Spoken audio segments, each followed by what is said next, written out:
Old man, your grandson really doesn't know who you used to be, does he? Curtis Boyle's voice was calm. Too calm. Walter said nothing, just shifted his weight, the way he used to before a bell rang. Mr. Hargrove wants you to disappear, tonight. The tire iron came fast. Walter saw it coming before Curtis even finished swinging. He ducked, countered. One punch. Curtis dropped like he'd been hit by a truck. 47 years since Walter Calloway last threw a punch outside the ring. 47 years since he promised himself he never would again. But some promises break easier than others, especially when somebody threatens the only thing you have left of your dead wife. This is the story of a park bench, 2 cups of coffee, and an old grudge nobody saw coming.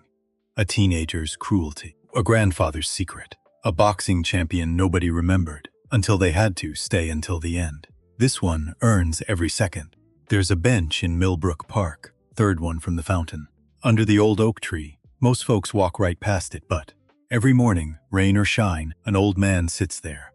His name is Walter Calloway. Folks call him Hawk. He's 68 years old, built like a man who used to move mountains.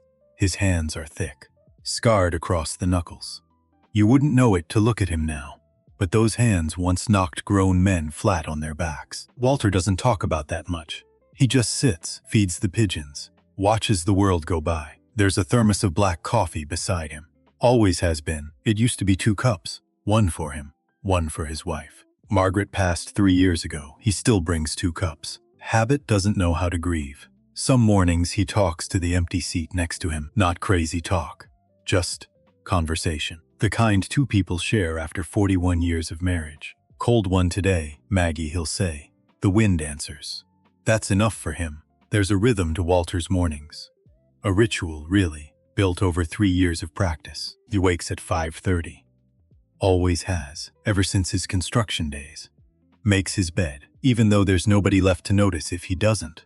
Brews the coffee strong, the way Margaret always liked it. Pours 2 cups into matching thermos lids, worn smooth from years of use. Then he walks. 6 blocks exactly, from his small house on Maple Street to the entrance of Millbrook Park. Some mornings his knees complain louder than others. Arthritis, the doctor calls it. Walter calls it the tax for 68 years of living hard. He doesn't mind paying it. Along the way, he passes the same landmarks every day. The Hendersons' old oak fence. The corner store where he used to buy penny candy as a boy. Now a vape shop with neon lights that buzz too loud for Walter's taste. The town has changed around him, piece by piece, year by year.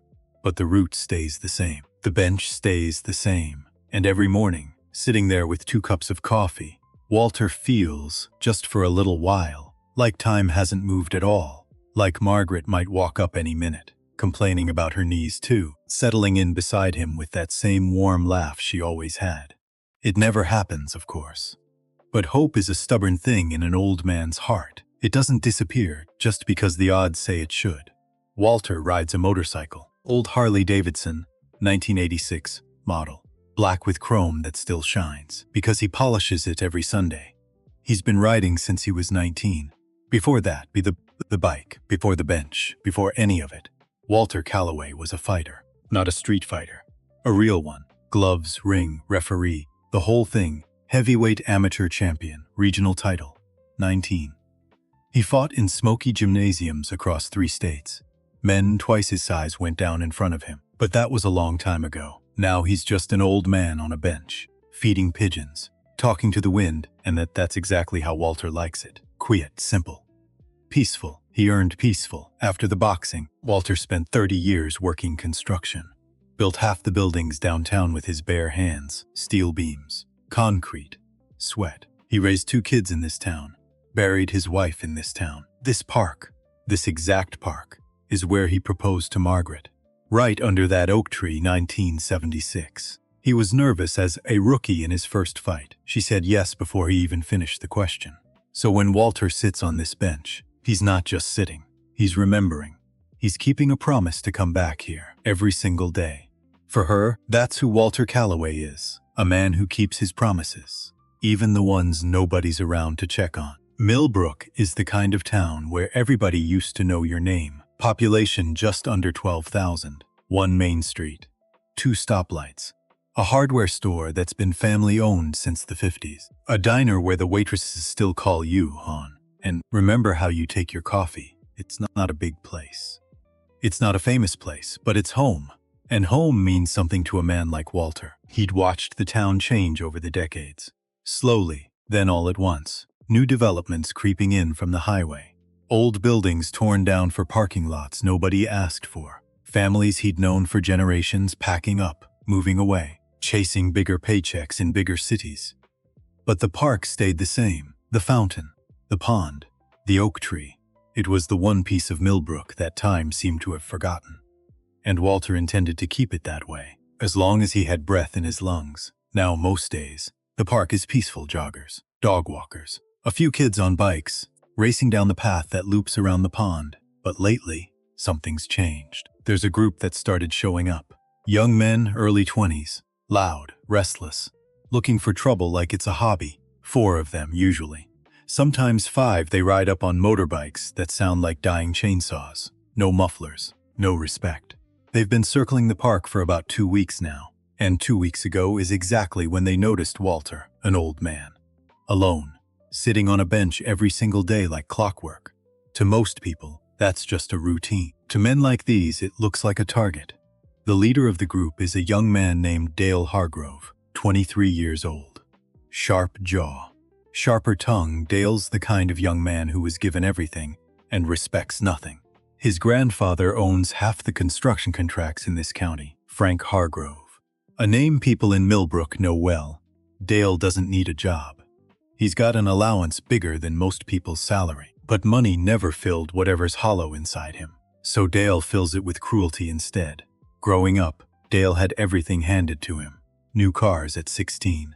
Tuition paid in full for a college he dropped out of after 2 semesters. His father, Frank's only son, had died in a car accident when Dale was just 12 years old. After that, Frank had practically raised Dale himself, though raised might be too generous a word for it. Frank wasn't the type to offer comfort. He offered lessons instead. Hard ones. The world doesn't owe you softness, Frank used to tell him. It owes you nothing. You take what you want, or somebody else takes it first. Dale had absorbed that lesson like a sponge soaking up poison. Somewhere along the way, the grief of losing his father had curdled into something else entirely.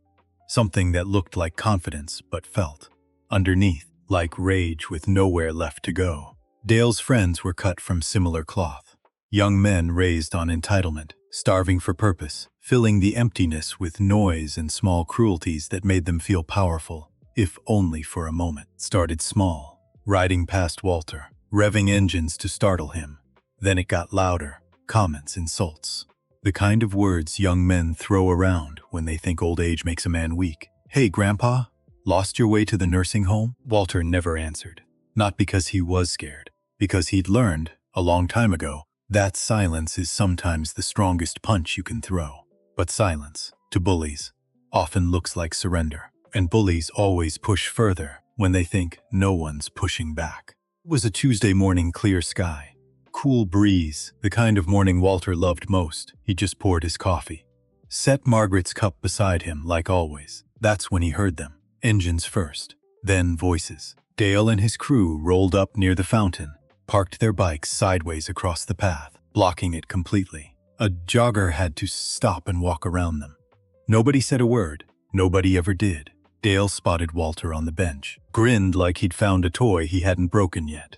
Look who it is, Dale said, walking over slow. Old Man Hawk. Walter didn't look up. Just kept his eyes on the pigeons pecking at the crumbs near his boots, you know, Dale said, circling the bench every day, same bench, same time. You're like a broken clock. His friends laughed, 3 of them. One stayed back by the bikes, arms crossed, watching but not laughing. That one's name was Marcus. We'll come back to him. Dale reached down and grabbed Margaret's coffee cup off the bench. What's this? You drinking 2 coffees now? Getting greedy in your old age? Walter's jaw tightened. Just slightly. Put that down, he said. Quiet. Even or what? Dale smirked, holding the cup just out of reach, like a kid teasing a dog with a bone. Walter stood up slowly, like a man whose knees remembered every winter he'd lived through. But standing, Walter was still a presence. 6'2", shoulders that hadn't forgotten what they used to carry. For half a second, Dale hesitated. Then he laughed it off, tossed the cup to one of his friends, who caught it and poured the coffee onto the grass. "Relax, old-timer," Dale said. "It's just coffee." It wasn't just coffee. It was 41 years of marriage. It was a promise. It was the only piece of Margaret that Walter still got to share every single morning. But Walter said nothing. He bent down, slowly picked up the empty cup from the grass, wiped it clean with his sleeve, and sat back down. Dale watched him, almost disappointed there hadn't been more of a reaction. "Man's got nothing to say," one of the friends muttered. "Probably can't even remember his own name." They laughed again, got back on their bikes. Before riding off, Dale leaned in close to Walter's ear. "See you tomorrow, Hawk." Then they sped off, engines screaming down the path, scattering a flock of pigeons into the gray morning sky. A woman walking her dog had stopped a few yards away.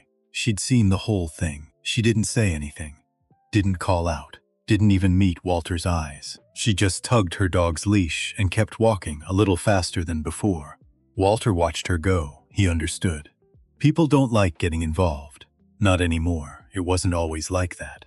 Back when Walter was young, a man minding his own business didn't get harassed in broad daylight without somebody stepping in. Neighbors knew neighbors. Strangers still had manners. Now everybody walked around with their heads down, eyes on their phones, pretending the world wasn't happening right in front of them. Walter didn't blame the woman. He just noticed it. The way an old carpenter notices a crack in a beam nobody else sees yet. Something in this town had shifted slowly over the years. Decency had quietly gone out of style, and nobody had bothered to mention it. Walter sat there, alone. He looked at the empty cup in his hands. Then he looked at the empty seat beside him. "Sorry, Maggie," he whispered. "Looks like you're going without your coffee tomorrow." The wind didn't answer this time. That night, Walter sat in his garage. The same garage he'd had for 30 years. Tools on the wall, organized like a surgeon's tray. Old boxing photos pinned above the workbench, yellowed with time. One photo showed a younger Walter, gloves raised, sweat dripping, standing over a man on the canvas. Underneath, in faded pen, someone had written, "Regional Champion, 1979. Walter looked at that photo a long time. Then he looked at his hands. Still strong, still capable. But age isn't about what your hands can do. It's about what your heart is willing to risk doing it again. Walter had made a promise to himself a long time ago, after the last time he ever threw a real punch outside the ring. He swore he'd never use his hands in anger again. Not unless there was no other choice left in the world. He'd kept that promise for over 30 years. Tomorrow would test it. That night, sleep didn't come easy. Walter lay in bed, staring at the ceiling, listening to the old house settle around him, the way it always did this time of year. He thought about Margaret, about the way she used to reach over in the night, just to check he was still there. He thought about Dale, too, about the kind of anger that burns in a young man who's never been told no. Walter had seen that anger before, not in the ring. In life, he'd seen it in soldiers coming home from places that had taken something from them they couldn't quite name. He'd seen it in young men on construction crews, fresh out of difficult homes, throwing punches at coworkers over nothing at all. Anger like that wasn't really about whatever excuse it found in the moment. It was about something deeper, something that had never been given the chance to heal properly. Walter didn't excuse Dale's behavior. Cruelty was cruelty, no matter where it came from. But he also couldn't help wondering, somewhere beneath his own hurt pride, what exactly had shaped a young man into someone capable of dumping an old woman's memory onto the grass without a second thought. Eventually, sleep found him. Restless but present, he dreamed of the ring, of bright lights and roaring crowds, of Margaret sitting in the front row, the way she always did, clapping louder than anyone else in the building. He woke before sunrise, the dream still lingering at the edges of his mind like smoke after a fire. 3 miles from the park, past the old railway tracks, sits a garage with a sign that reads, "Steel Wolves Club." It's not what people assume when they hear motorcycle club. No outlaws, no trouble.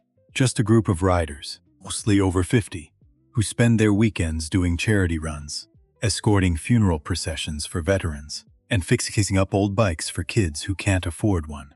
Walter's been a member for almost 20 years. It's the closest thing he has to family outside his own 2 children, who live 3 states away now, busy with their own lives. The Steel Wolves started back in the early 90s.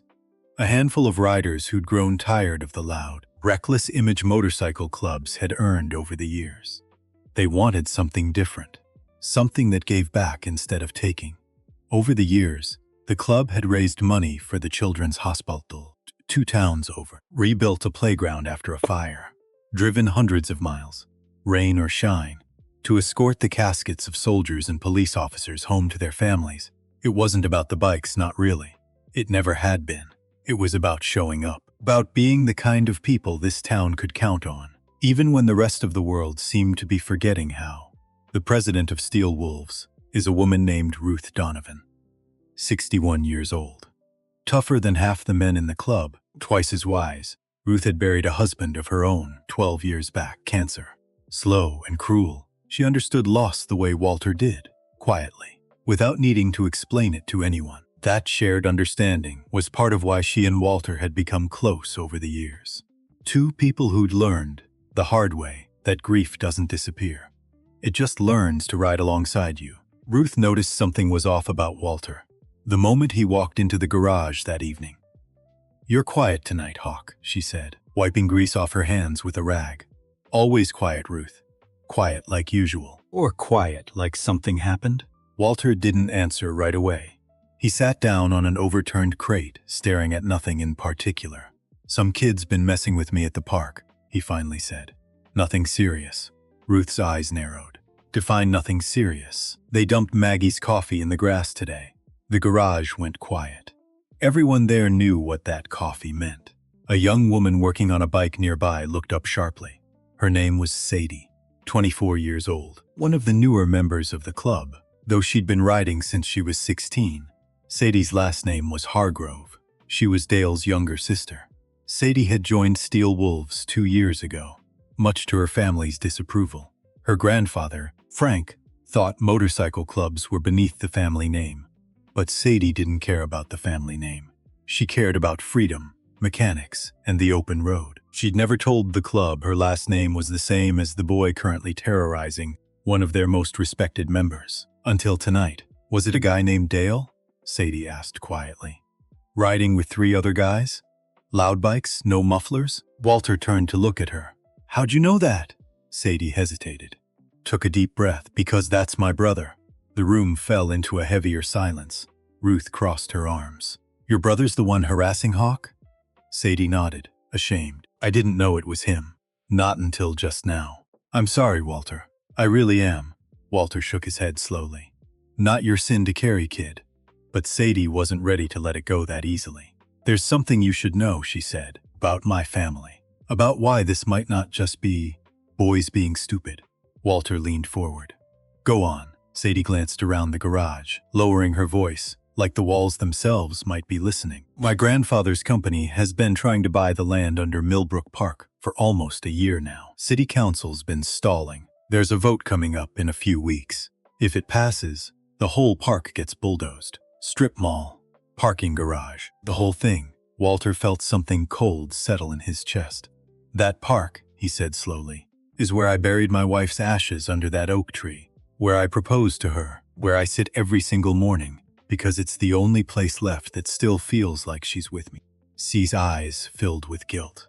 "I didn't know that part. I swear I didn't." "But you knew about the land deal," Ruth said, sharper now. "I knew rumors. I didn't think it was connected to this. To Dale bothering an old man at a park bench." Walter sat back. His mind, sharp as ever despite his years, began connecting pieces. "Your brother didn't just stumble onto me by accident," Walter said quietly. "Did he?" Sadie didn't answer. She didn't need to. The silence in that girl said everything. Ruth pulled up an old wooden stool and sat across from Walter, her expression thoughtful. "Tell us more about this development project," she said to Sadie. "What do you actually know?" Sadie took a breath, gathering her thoughts. "My grandfather's company is called Hargrove Development. They've built half the new construction on the east side of town over the past 10 years. Strip malls, mostly. A few apartment complexes. And the park?" Walter asked. There's a zoning meeting coming up. City council votes on whether to approve selling the land. If they vote yes, my grandfather's company gets rights to develop it. He's been lobbying council members for months. Donations to their campaigns, favors, the usual. And if Walter just disappeared from that bench, Ruth said slowly, putting the pieces together out loud. If there was nobody left sitting there every day, reminding people what that park actually means to this town, then it becomes easier to convince people it's just empty space, Sadie finished. Wasted land. Not worth saving. The garage fell quiet again. Heavier this time. Walter stared down at his hands. So this was never random, he said. Dale didn't just pick me because I was old and alone. I don't think so, Sadie admitted. Not anymore. One of the other club members, an old veteran named Pete, who'd been quietly listening from across the garage, spoke up. This kind of thing happens more than people realize, Pete said. Developers, they don't always go through the front door. Sometimes it's easier to make a problem go away quietly than to fight it out in public. Walter nodded slowly. He'd seen enough of the world to know Pete was right. Ruth placed a firm hand on Walter's shoulder. Whatever's going on here, Hawk, you're not facing it alone. Not while there's breath in any of us. Walter looked around at the faces in that garage. Weathered, loyal, real. These were his people, his tribe. But Walter also knew something the others didn't, not yet. This wasn't just about a park bench, or a cup of coffee, or some entitled young man with too much time and too little decency. This went back further than any of them realized. 47 years further, to be exact. That night, after everyone left the garage, Walter drove home alone. He didn't go inside right away. Instead, he sat in his own small workshop attached to the house, the place where he tinkered with old engines and fixed neighborhood kids' bicycles for free. He pulled out an old wooden box from beneath his workbench. Hadn't opened it in years. Inside were newspaper clippings, faded ribbons, a pair of old boxing gloves, cracked with age, and photographs. Walter sifted through them slowly, each one a doorway back in time. One photo stopped him cold. It showed two young men standing in a boxing ring, gloves raised, both bloodied and exhausted. A referee holding up one man's arm in victory. The victor was a young Walter Calloway, 21 years old, eyes burning with the kind of fire only youth can hold. The other man, the one whose arm wasn't raised, stood with his head down, shoulders slumped in defeat. Walter remembered that night like it happened yesterday. Regional championship, 1979. The biggest fight of his career. His opponent that night was a young man named Frank Hargrove. Walter stared at the photograph for a long time. Frank Hargrove. The same name as the man whose grandson had just spilled his wife's coffee in the grass. The same man trying to buy the land beneath Walter's most sacred memories. Wasn't a coincidence. Walter had lived long enough to know that very few things in life truly were. He remembered Frank back then, talented, hungry, maybe even more skilled than Walter on paper. But that night, something in Frank had cracked under the pressure. He'd thrown wild, desperate punches in the final round, and Walter had simply outlasted him, outthought him. Frank never fought professionally after that loss. Word around the gyms, back then, was that Frank had taken the defeat harder than anyone expected. He'd disappeared from the boxing scene entirely within a year. Walter sifted through a few more photographs, each one tugging a different thread of memory loose. There was one of Walter and Margaret, taken just months after the championship fight. She was laughing at something off camera, her hand resting on his arm, his knuckles still bruised from the match. She'd never once asked him to give up boxing, but she also never pretended to enjoy watching him get hit. "I love watching you win," she'd told him once. "I just don't love watching you bleed to do it." Walter had retired from competitive boxing not long after they married. Not because Margaret asked him to, because he realized, somewhere along the way, that he didn't need the ring to know who he was anymore. He'd found something steadier, something that didn't require an audience to feel like victory. He found another photograph, this one older, slightly torn at the edge. It showed Walter as a teenager, scrawny and awkward, standing next to his own father outside a small gym on the edge of town. His father had been the one who first taught him to box, not for fighting, for discipline. "Anybody can throw a punch," his father used to say. "Took real strength to know when not to."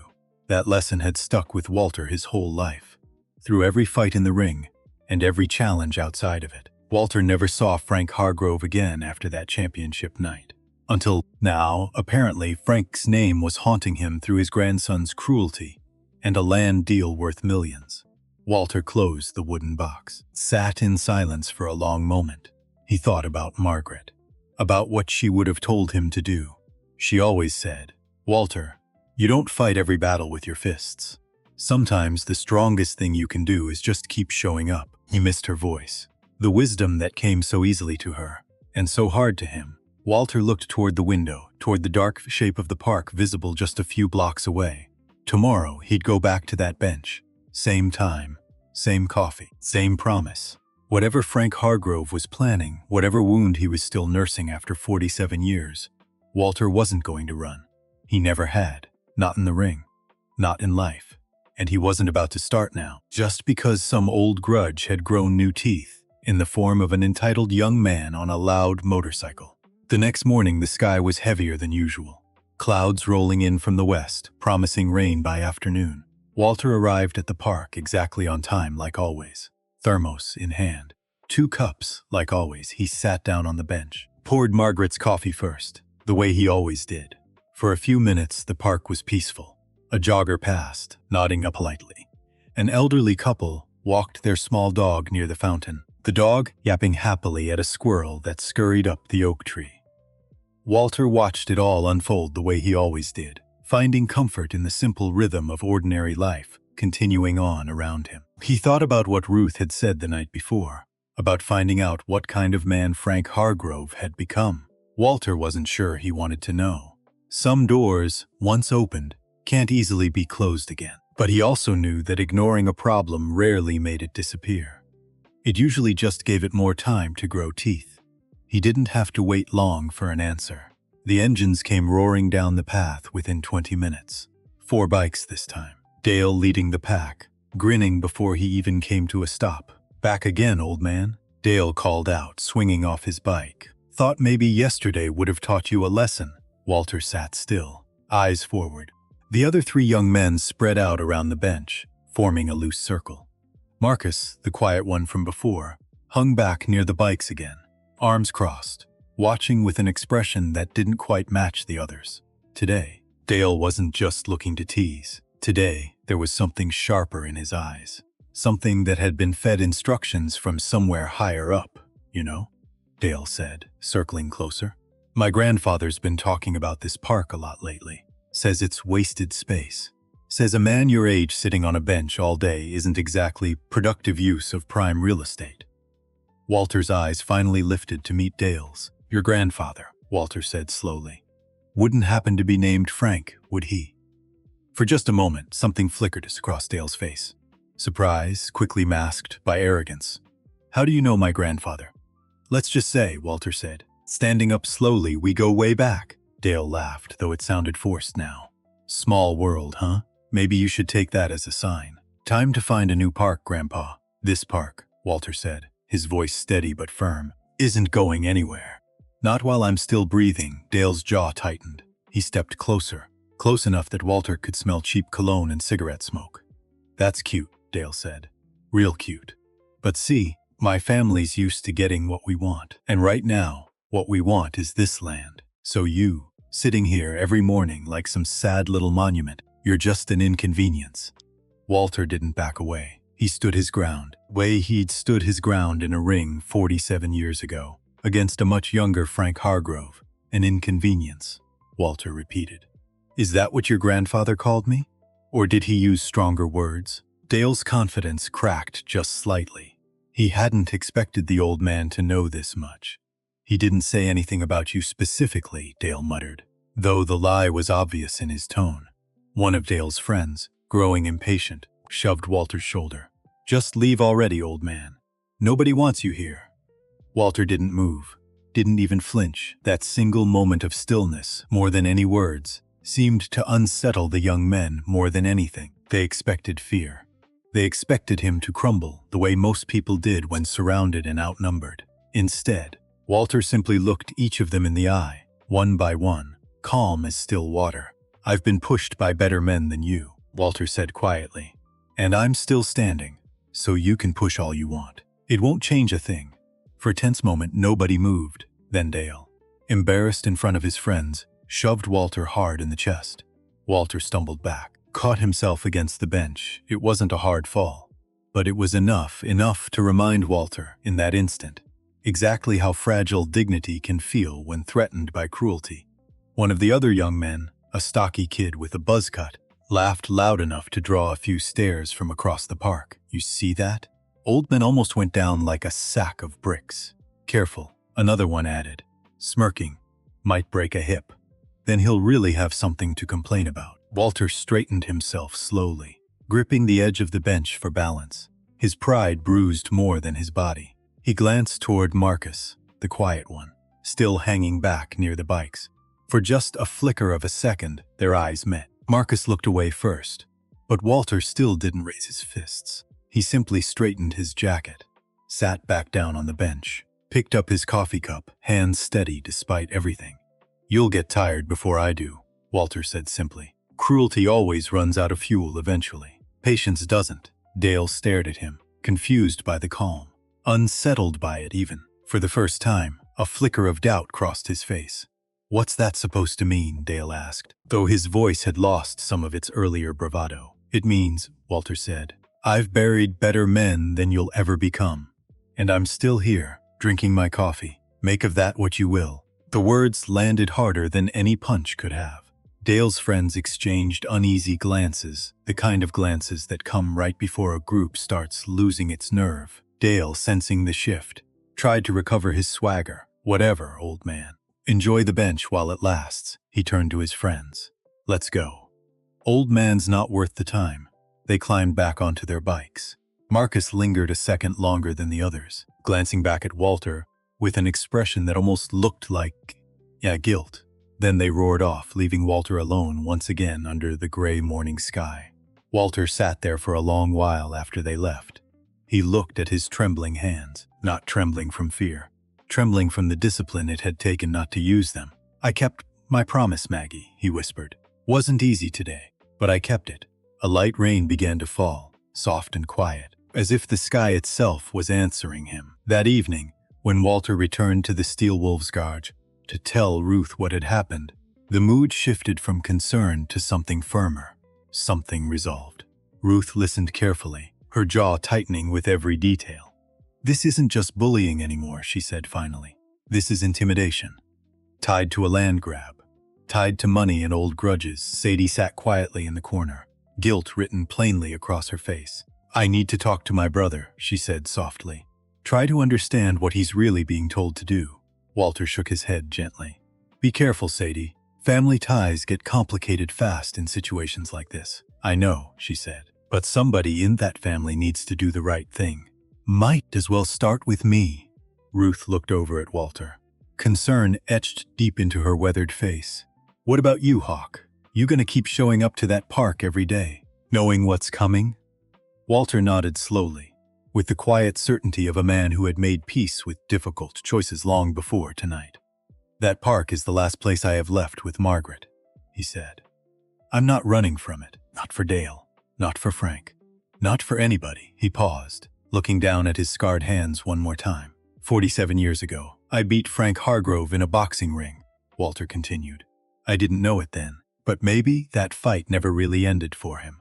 Maybe this is just round 2, coming back around after all this time. Ruth's eyes narrowed thoughtfully. Then, maybe it's time you found out exactly what kind of man Frank Hargrove turned into. Before this gets any worse, Pete, the old veteran, spoke up again from his corner.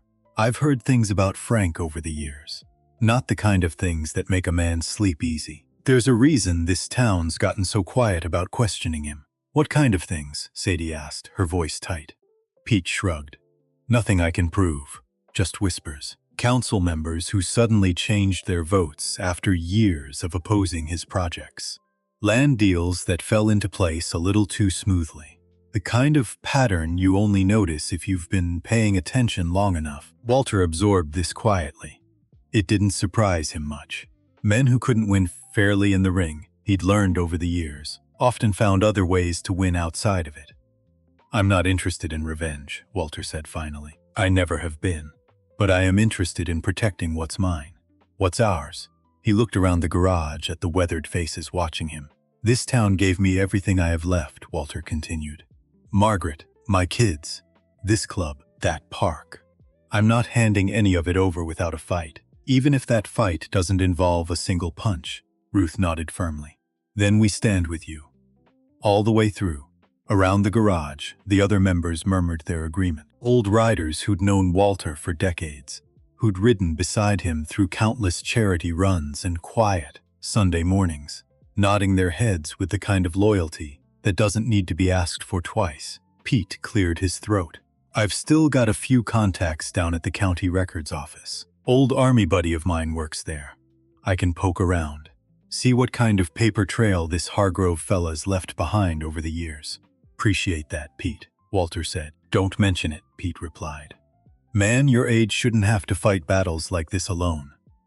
None of us should, at any age. Ruth turned back to Sadie.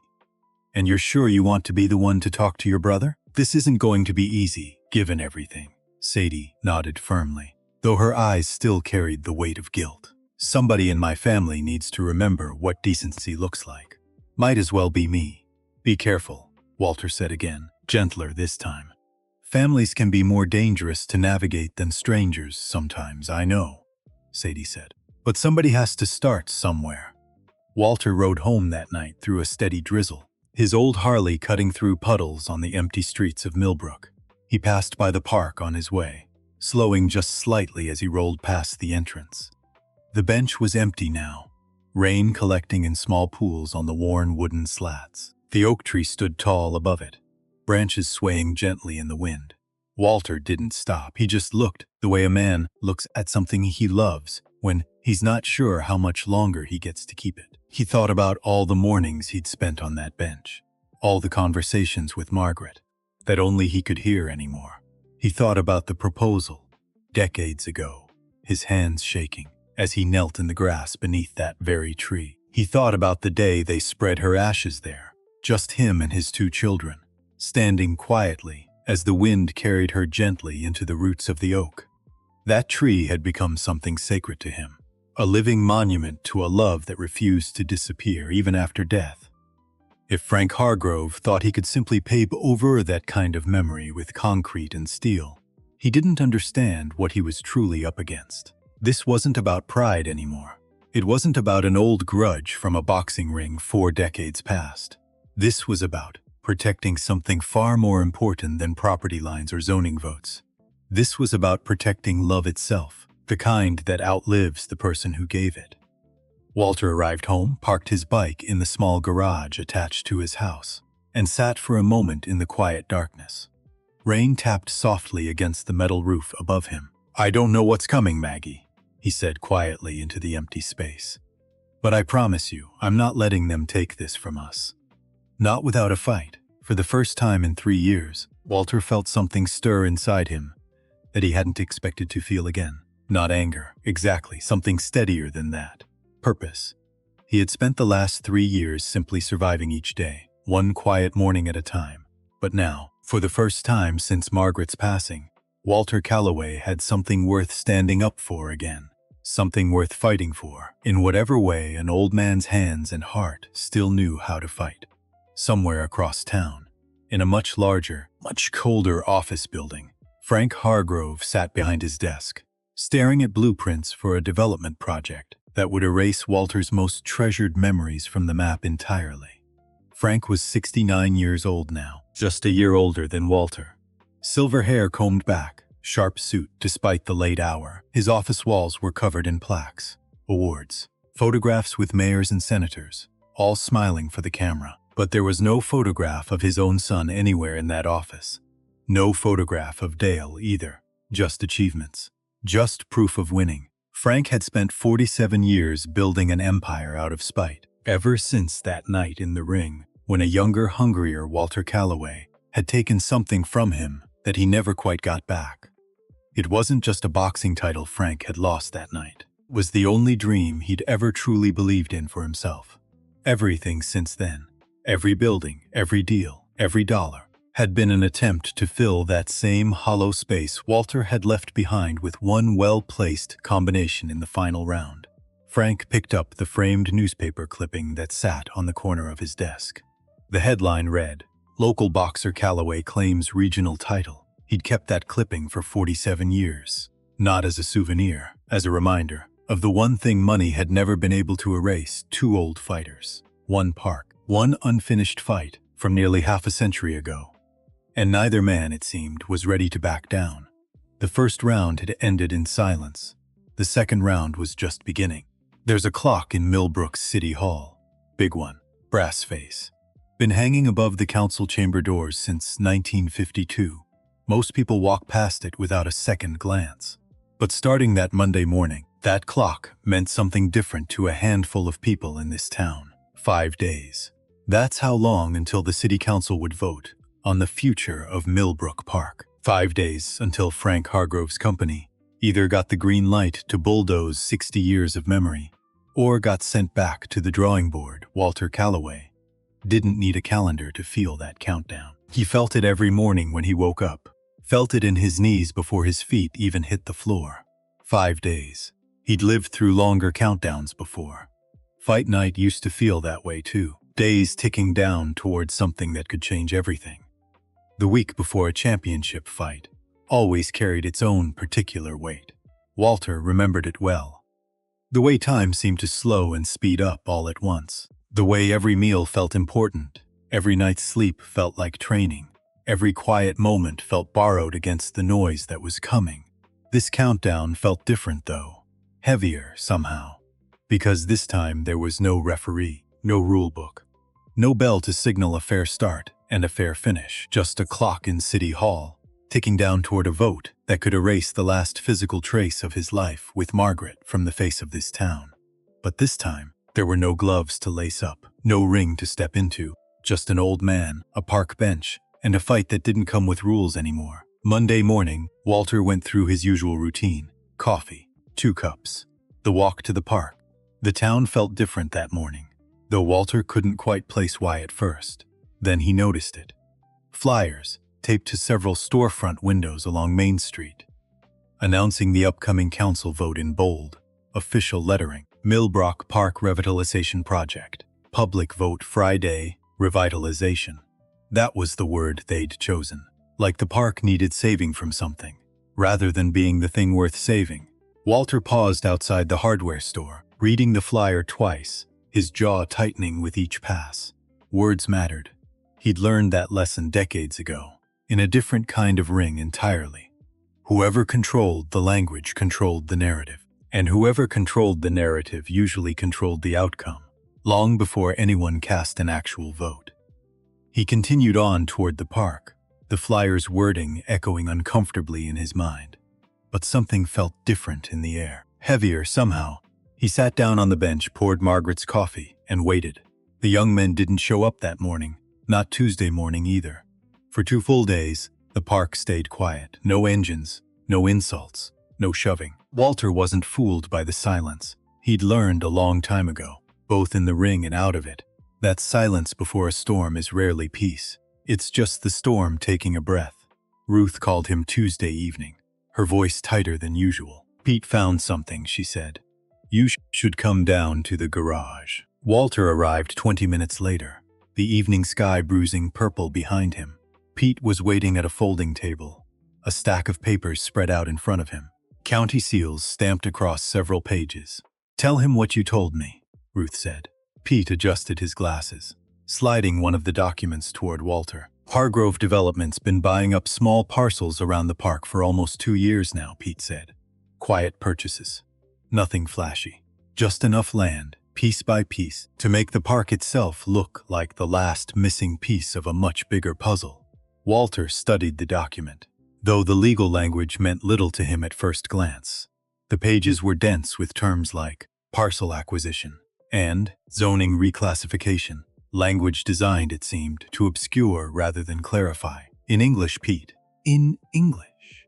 "Frank's been building a case to the council that the whole area around the park is underdeveloped. Says it's hurting local business, lowering property values." He's positioned this so that voting against him looks like voting against progress. And the park? Walter asked. The crown jewel, Pete said. Once that's gone, the development plans practically write themselves. Strip mall. Parking structure. A few high-end apartments overlooking what used to be your bench. Walter felt his jaw tighten. Ruth leaned over the table, studying one of the documents more closely. How'd at the council so leaning his way in the first place? This town's always been protective of that park. Money, Pete said simply. And patience. Frank's been donating to half the council members' campaigns for the past 4 years. Quietly. Through different shell companies, so it doesn't look obvious on paper. That's not illegal? Walter asked. Borderline, Pete admitted. Smart enough to avoid breaking the letter of the law, while bending the spirit of it past recognition. Ruth shook her head slowly. Some men just can't win fair. So they buy the whole game instead. There's something else, Pete added, more carefully this time. I dug into some of Frank's older business dealings. Found a pattern. 3 other towns over the past 15 years, all similar story. Land deals that hit unexpected resistance, mysteriously crumbling not long after. Crumbling how? Ruth asked. Property damage. Harassment complaints that somehow always got dropped before reaching court. Witnesses who suddenly stopped showing up to meetings. The garage went quiet. Walter looked up from the papers. You're saying this isn't the first time? I'm saying, Pete replied. Frank Hargrove's gotten very good, over the years, at making problems disappear quietly. Long before anyone outside his circle ever connects the dots. Walter sat back, absorbing the weight of it. 47 years ago, Frank had lost a fight in front of a packed gymnasium, his dream crushed under the weight of one determined opponent. Now it seemed, Frank had spent nearly 5 decades building a different kind of fight. One where the rules favored money over fairness, and silence over truth. This isn't about coffee anymore, Walter said quietly, or bullying. This is a man trying to win a fight he lost decades ago, by any means he can find. Ruth crossed her arms. Then we need more than just patience this time, Hawk. We need proof. Something solid enough to put in front of that council before Friday's vote. Pete shuffled through a few more pages, pulling out one final document. There's one more thing, he said. Found a connection between Hargrove Development and 2 of the 5 council members. Campaign donations, routed through a consulting firm that doesn't actually do any consulting, as far as I can tell. Can you prove it? Ruth asked. Proving it formally would take a lawyer and probably a few weeks. I don't think we have, Pete admitted. But it's enough to raise some uncomfortable questions, if presented the right way at a public meeting. Walter studied the document spread across the table, his mind working through possibilities the way it once worked through an opponent's tendencies before a fight. What if we don't go after Frank directly? Walter said slowly. What if we just remind this town what that park actually means? Not with accusations. With truth. Ruth raised an eyebrow. Go on. People forget things, Walter said. Especially when they're busy. Especially when somebody hands them a fancy word, like revitalization instead of the truth. Maybe what this town needs isn't a fight about corruption. Maybe it just needs a reminder of what it stands to lose. Pete nodded slowly, considering this. A public reminder. Something personal. Something that makes the vote feel real, instead of just numbers on a council agenda. Exactly, Walter said. Ruth smiled slightly, the first genuine smile she'd shown all evening. That sounds like something Margaret would have suggested. Walter felt warmth spread through his chest at the mention of her name. She always did believe truth carried more weight than anger. Walter nodded slowly. Then I suppose, he said, it's time I had a conversation with Frank Hargrove myself. After 47 years, the room fell silent at that. You sure that's wise? Ruth asked carefully. Walter looked toward the window, toward the darkening sky outside. Wise or not, he said, some conversations can't wait any longer than they already have. Wednesday morning came quiet. Too quiet. Walter woke before dawn the way he always did, and walked out to his small workshop attached to the house to start his coffee ritual early. That's when he smelled it. Smoke. Not the comforting smell of a wood stove. Something sharper. Chemical. He stepped outside and saw it immediately. Half his garage, the small detached structure where he kept his tools, his old boxing memorabilia, and the motorcycle parts he'd been restoring for a neighbor's grandson was scorched black. Flames had already been doused, likely by an early rain shower overnight, but the damage told its own story. Someone had set it on fire deliberately. The scorch pattern started at the side door, spreading inward before the rain managed to choke it out. Walter stood in the wreckage of the doorway, taking in the destruction slowly. The morning air still carried the bitter, acrid bite of accelerant, faint but unmistakable, to a man who'd spent 30 years working construction sites, where fire safety wasn't optional. This hadn't been an accident. Wiring didn't smell like that when it failed on its own. His workbench charred along one edge. Tools melted and warped beyond saving. The old radio he'd kept on a shelf since 1985, the one Margaret used to hum along to while he worked late into the evenings, sat in a puddle of melted plastic, unrecognizable now. And worst of all, the wooden box. The one holding his old photographs, his boxing gloves, the newspaper clippings of his championship fight, reduced to ash. Walter knelt down in the wet, blackened debris, sifting through what remained with trembling hands. He found one photograph, half burned, the edges curling and brittle. It was the picture of him and Margaret, taken just months after his championship victory. Half her face had been eaten away by fire, but her smile, somehow, had survived.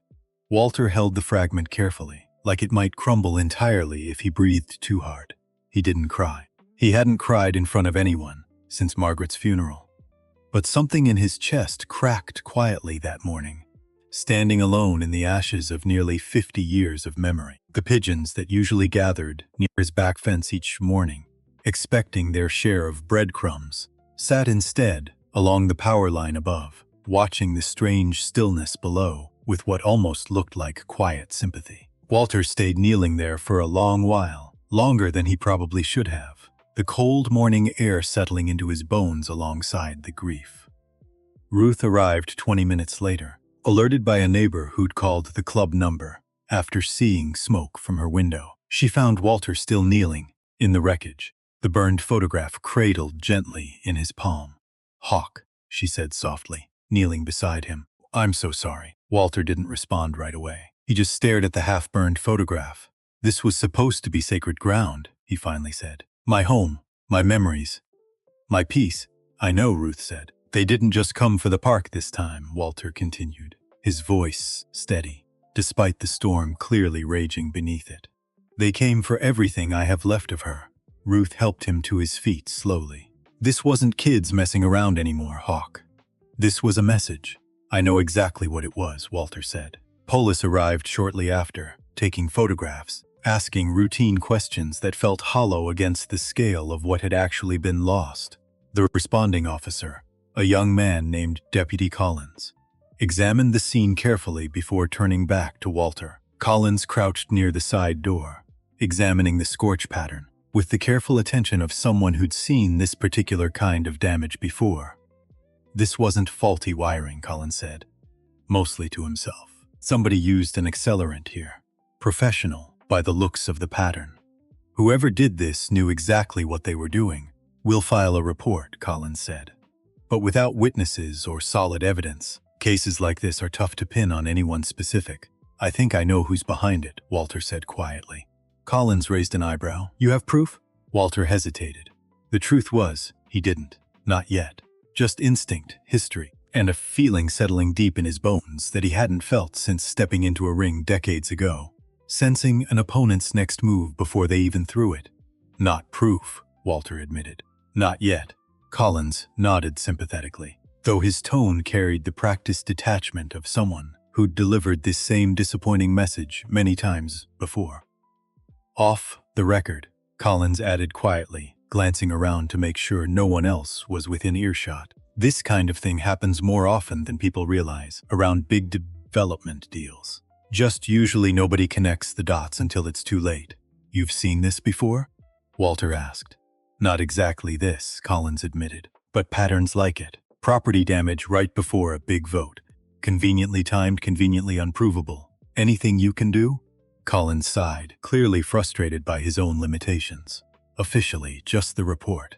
Unofficially, keep your eyes open. Document everything.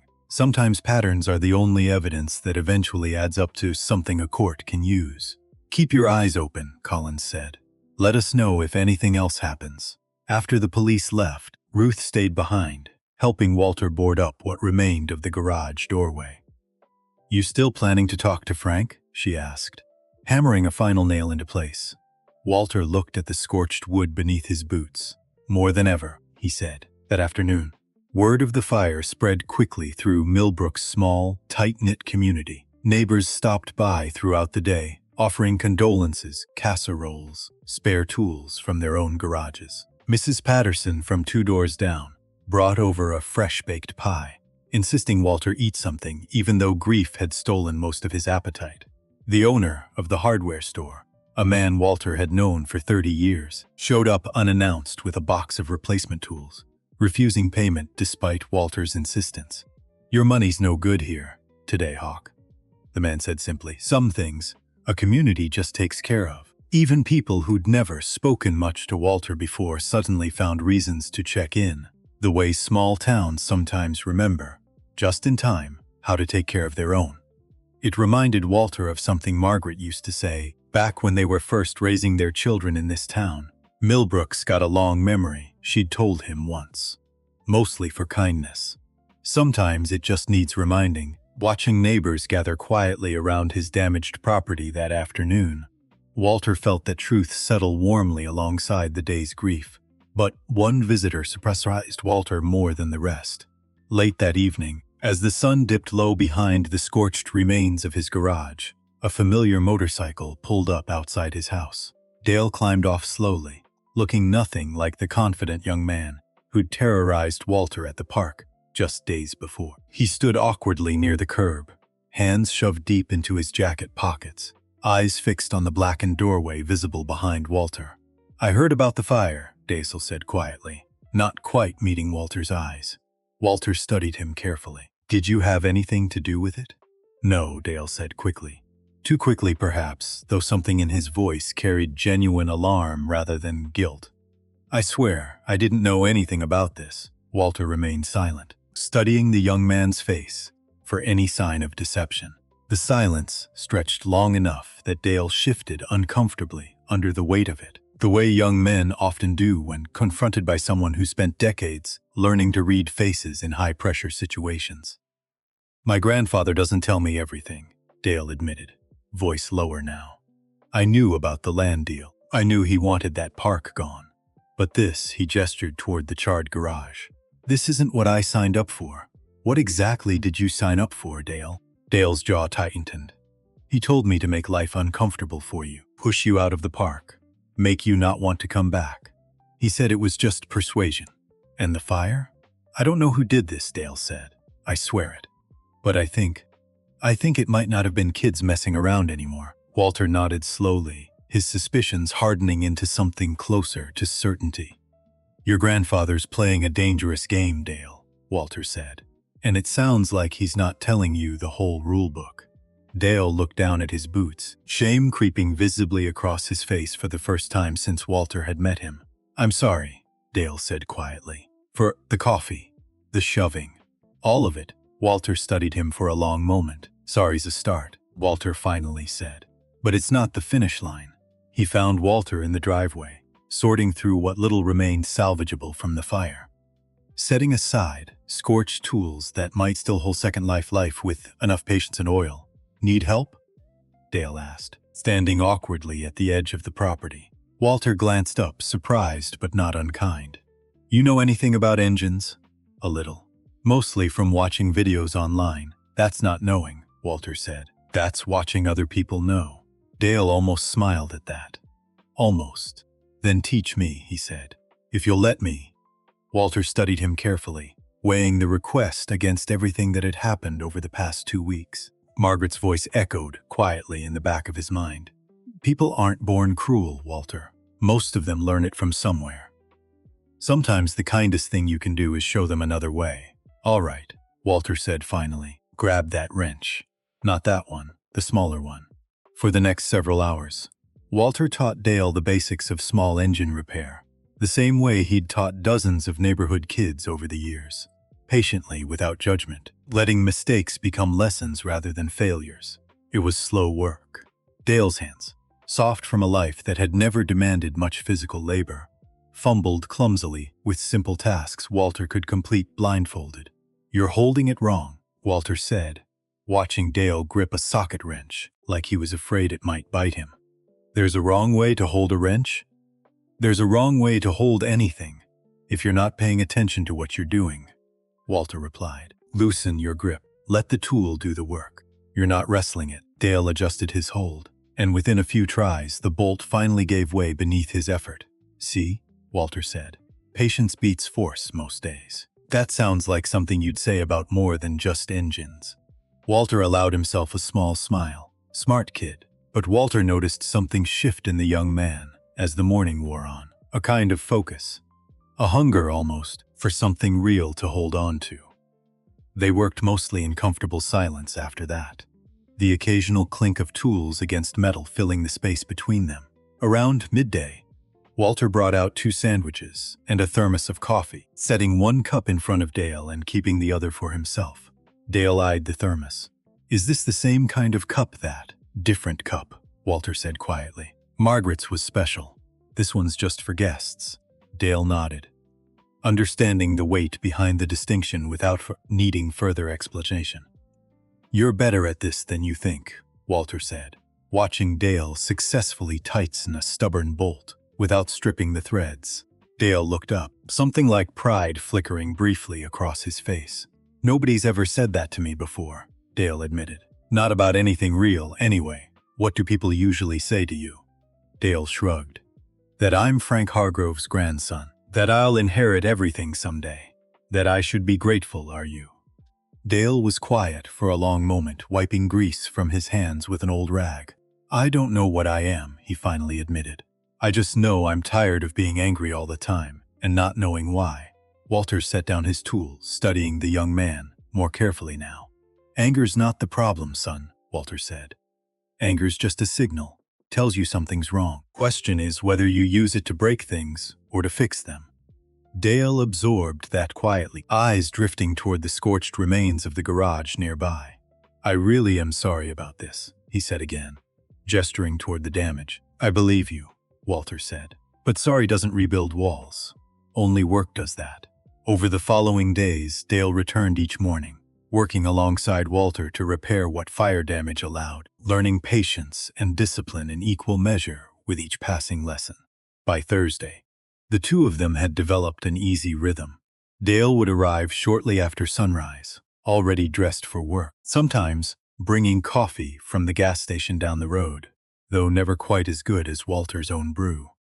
"My grandfather called me yesterday," Dale mentioned one morning, sanding down a piece of warped wood from the garage frame. "Asked why I haven't been hanging around my old friends lately. What'd you tell him?" "Told him I found something better to do with my time." "How'd that go over?" Dale laughed, though there wasn't much humor in it. "About as well as you'd expect. He said I was wasting time playing mechanic with an old man who used to embarrass our family name." Walter paused his work, looking over at Dale carefully. "That what he thinks I did? Embarrassed your family?" "He's never said it directly," Dale admitted.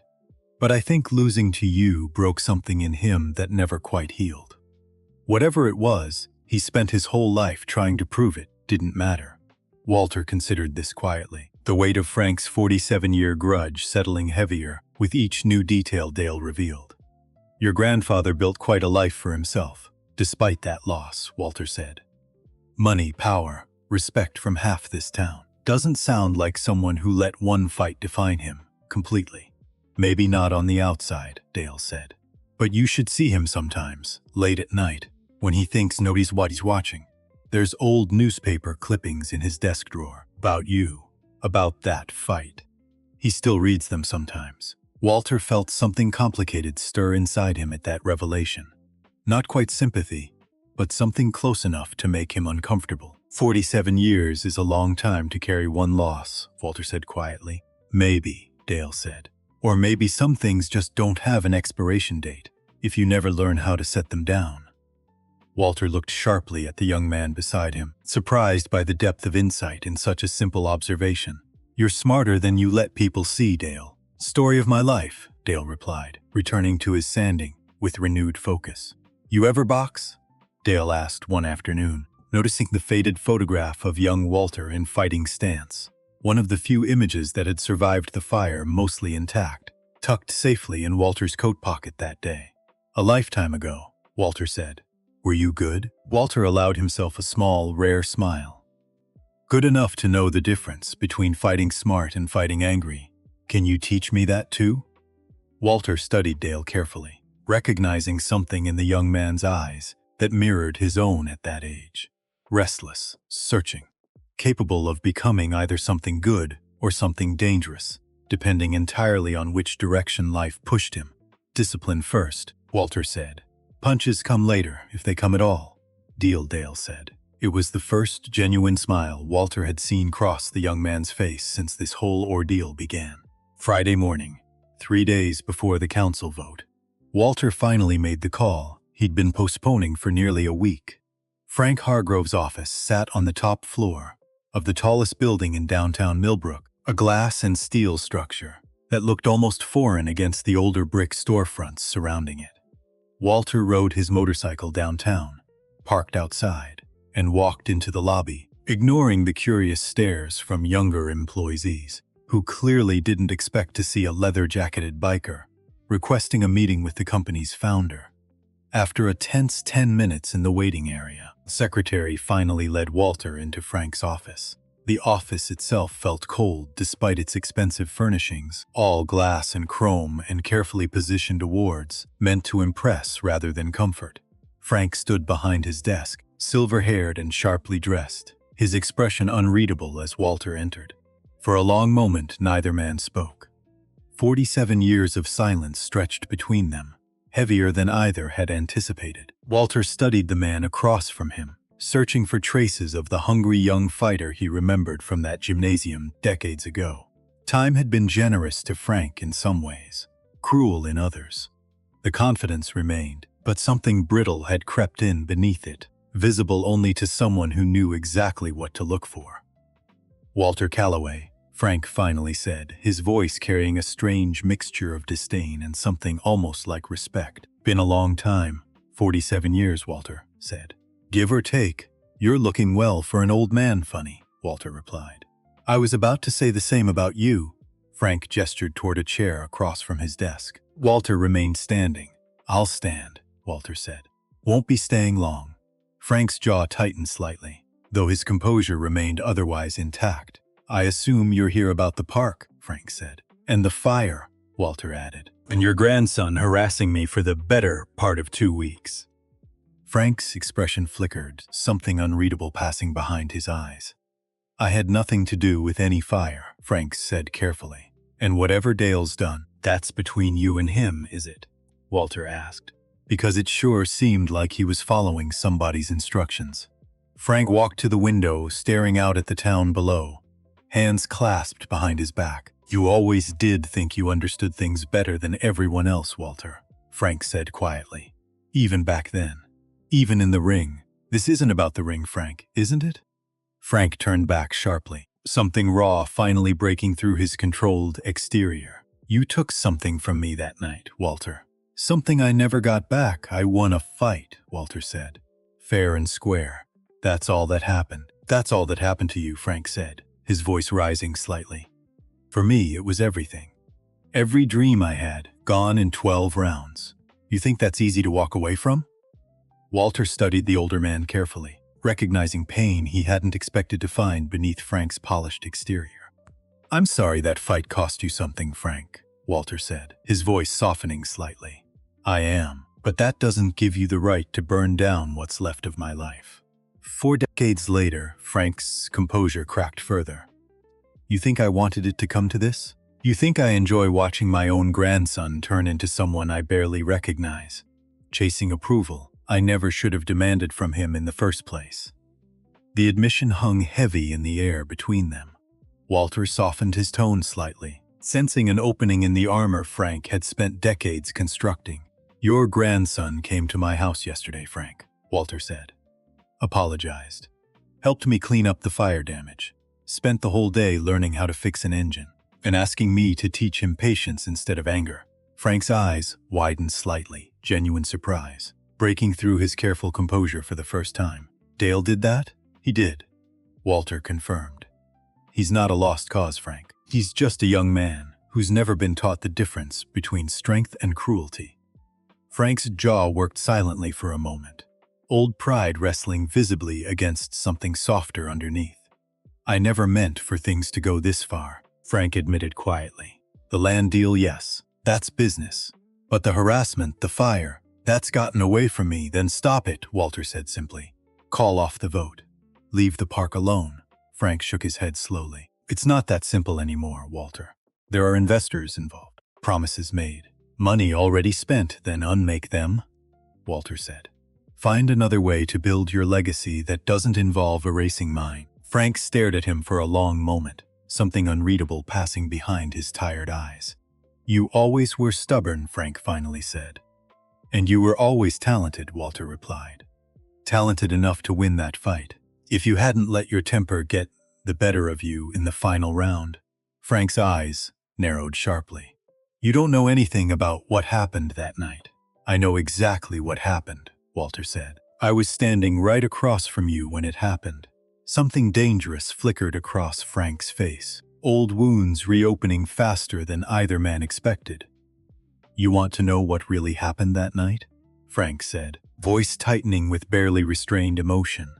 My father was in the crowd. First time he'd ever come to watch me fight. I wanted to impress him so badly.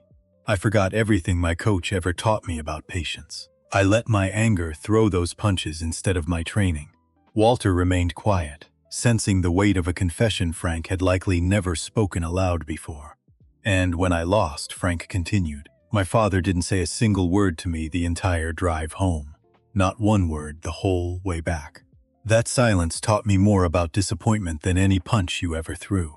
For a moment, Walter saw past the wealth and the title and the carefully built empire, glimpsing instead the wounded young man who'd never quite recovered from that drive home. I'm sorry you carried that alone for so long, Frank, Walter said quietly, but hurting other people won't ever fill that particular hole. I learned that lesson a long time ago, in a different way. Frank turned away again, staring out the window in silence, shoulders heavier now than they'd been when Walter first walked in.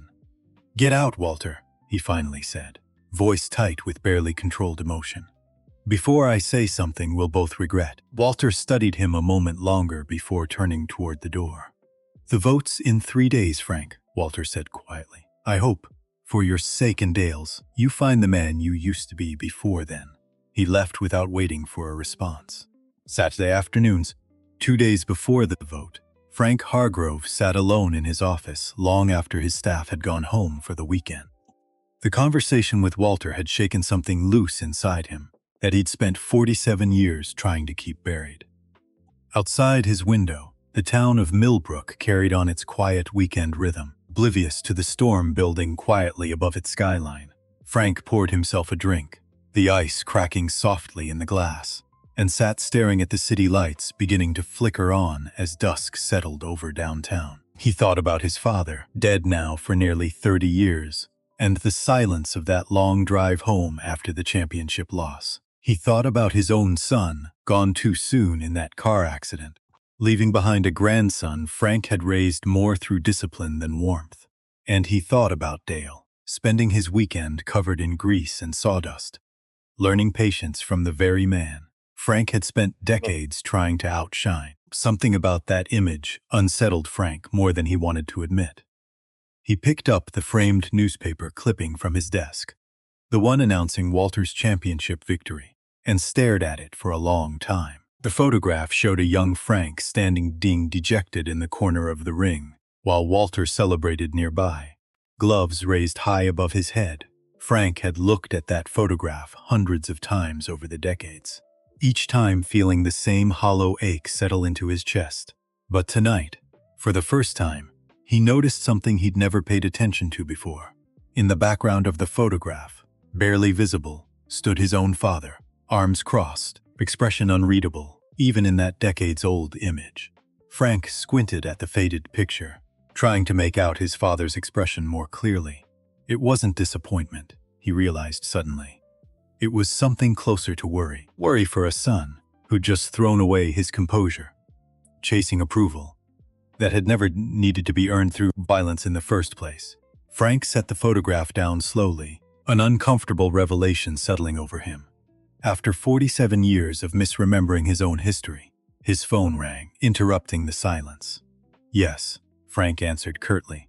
The voice on the other end belonged to a man named Curtis Boyle, a private contractor Frank had used before for matters that required discretion rather than legality. "Things not going as smoothly as you'd hoped?" Curtis asked, his tone carrying the casual confidence of a man accustomed to solving problems quietly. "The old man's becoming a complication," Frank admitted reluctantly. "Want me to handle it?" Frank hesitated, his earlier conversation with Walter still echoing uncomfortably in his mind, alongside the unexpected revelation about his father's true expression in that old photograph. For a brief moment, conscience nearly won out entirely. But pride, stubborn and unrelenting after 47 years of nursing the same wound, won out over conscience instead. "Handle it," Frank said quietly. "But nothing permanent. Just enough to make sure he understands the stakes before Monday's vote." "Understood," Curtis replied. "Consider it done."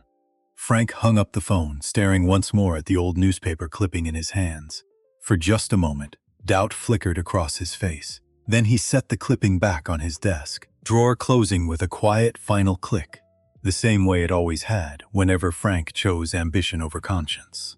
That evening, Walter sat in what remained of his garage, working alongside Dale on restoring an old engine block salvaged from the fire damage. The two of them had fallen into an easy rhythm over the past few days, conversation flowing more naturally now, between lessons on torque wrenches and proper technique. The radio Walter had managed to salvage from a neighbor played softly in the background, an old country station playing songs that had been popular back when Walter and Margaret were first courting. Dale hummed along absently to a tune he didn't quite know the words to, focused mostly on the bolt he was carefully threading back into place. "You ever think about forgiving him?" Dale asked suddenly, not looking up from the bolt he was tightening. "My grandfather, I mean." Walter considered the question carefully before answering. "Forgiveness isn't really about the other person," Walter said. "It's about not letting their mistakes live rent-free in your own heart forever." "So you have forgiven him?" "I'm working on it," Walter admitted. "Some days easier than others." Dale nodded slowly, absorbing the lesson alongside the mechanical ones Walter had been teaching him all week. "He came to see me today," Dale said after a moment. "My grandfather, I mean. Stopped by the house this afternoon." Walter looked up with interest. "What did he say?" "Not much, honestly. Just stood in the doorway for a while, asked how the garage work was going. Seemed different somehow. Quieter than usual. Different how?" Dale shrugged, struggling to put words to something he himself didn't fully understand yet. Like something was bothering him. He's never really been the type to just stand around, saying nothing. Usually he's got an opinion about everything. Walter absorbed this information quietly, wondering if his earlier conversation with Frank had planted some small seed of doubt after all. Maybe he's thinking about things differently now, Walter offered carefully. "Maybe," Dale said, though skepticism colored his tone. "I've hoped that before, though. Usually doesn't last long. People can change, Dale," Walter said. "Doesn't always happen on our timeline, but it happens."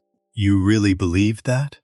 Walter thought of Margaret, of the patience she'd shown him over 41 years of marriage, gently smoothing down his rougher edges one quiet conversation at a time.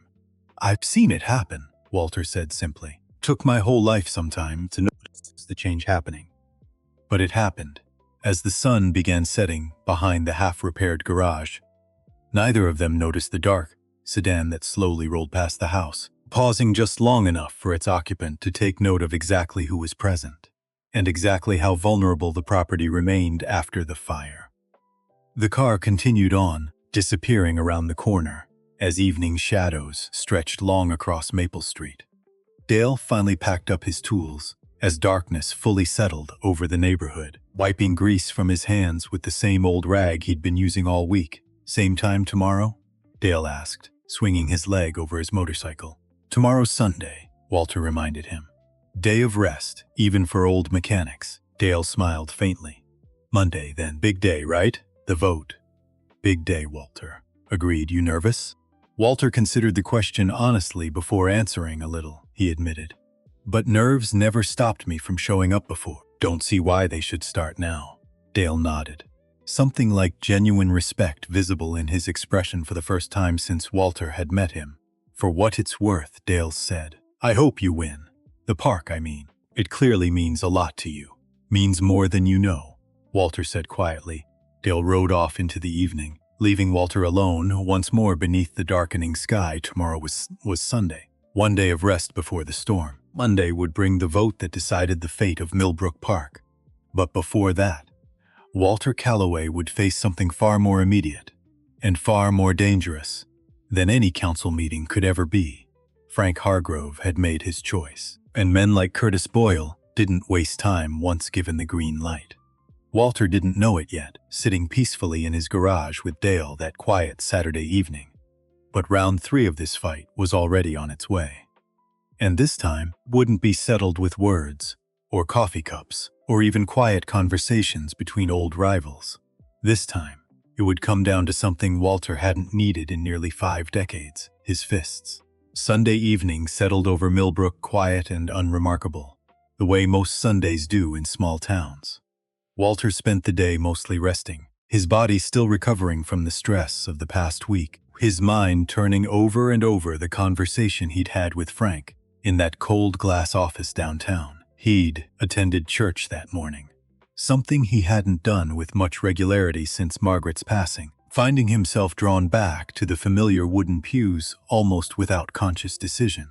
The pastor's sermon that day had touched, almost too perfectly, on the theme of forgiveness, the kind of coincidence Margaret always used to call a little nudge from above.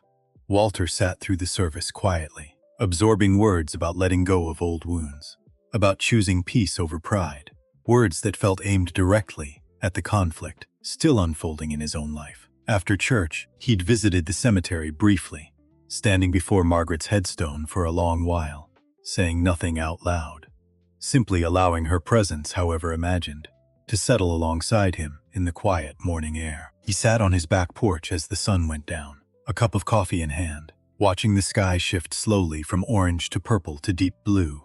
Tomorrow was the vote. Tomorrow, the future of everything Margaret had meant to him would be decided by 5 people sitting around a table in City Hall, most of whom had probably never once set foot on the bench beneath that oak tree. Walter tried not to think too far ahead. He'd learned that lesson in the ring decades ago. Fight one round at a time. Don't let tomorrow's uncertainty steal today's clarity. But some nights, that lesson was harder to remember than others. His phone rang around 8 o'clock. Ruth checking in to see how he was holding up. Nervous? She asked. A little, Walter admitted. Mostly just tired. Feels like I've fought more rounds this past week than I did my entire boxing career. You've handled every single one, Ruth said. No reason tomorrow should be any different. Appreciate the confidence, Walter said. It's not confidence, Ruth replied. It's just facts. You've got half this town behind you now, Hawk. Whatever happens tomorrow, you're not facing it alone. After hanging up, Walter sat a while longer on his porch, grateful for the unexpected community that had rallied around him over these difficult 2 weeks. Across town, Dale sat in his apartment, restless, scrolling through his phone without really seeing anything on the screen. His grandfather's strange visit the day before still bothered him. The quietness, the unusual hesitation in Frank's voice.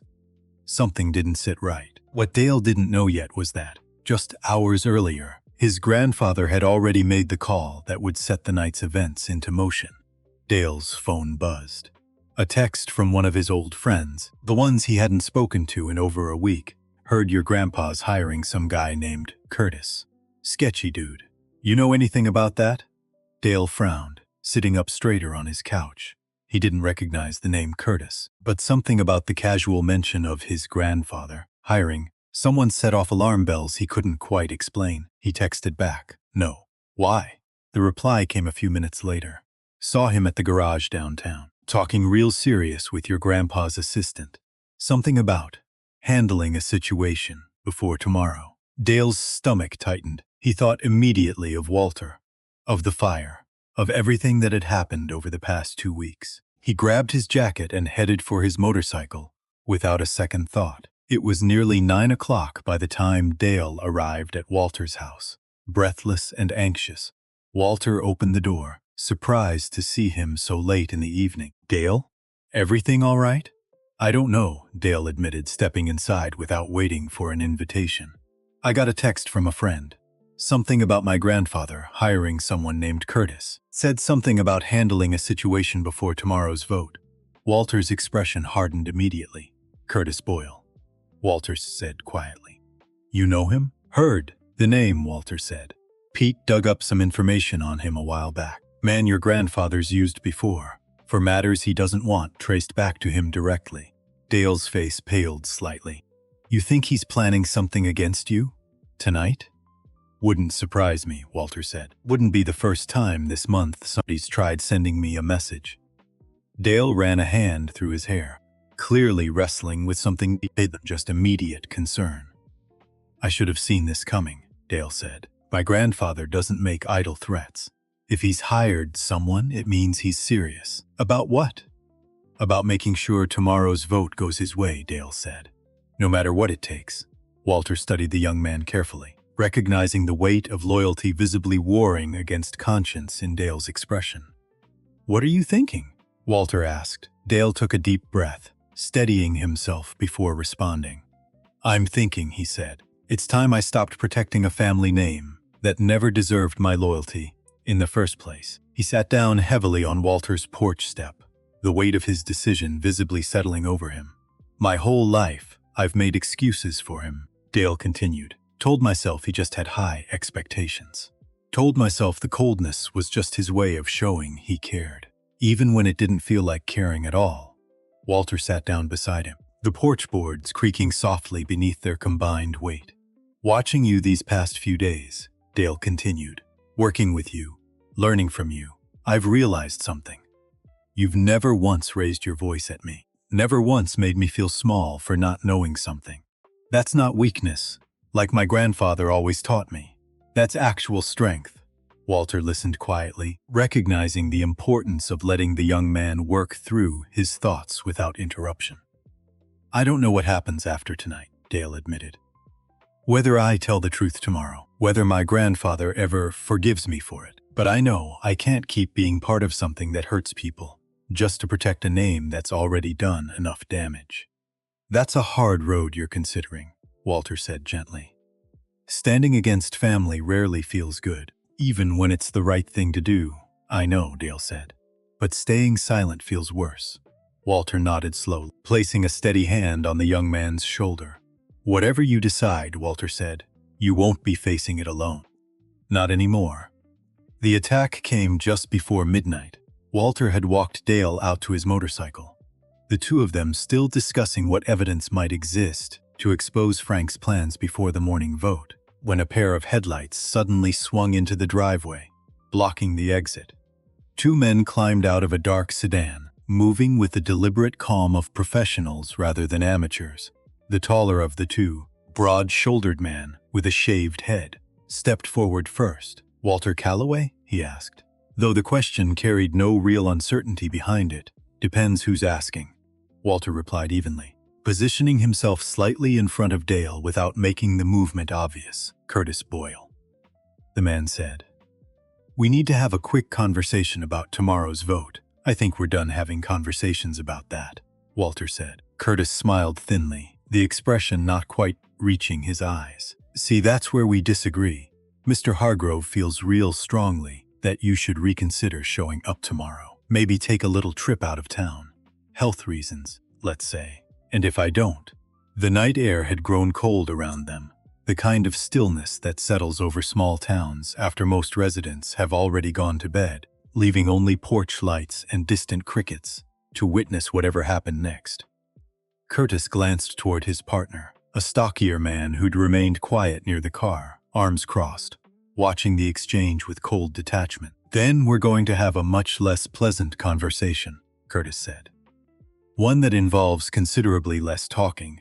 Walter felt something settle inside him. A strange calm he hadn't experienced in years. The same steady focus that used to wash over him moments before stepping into the ring.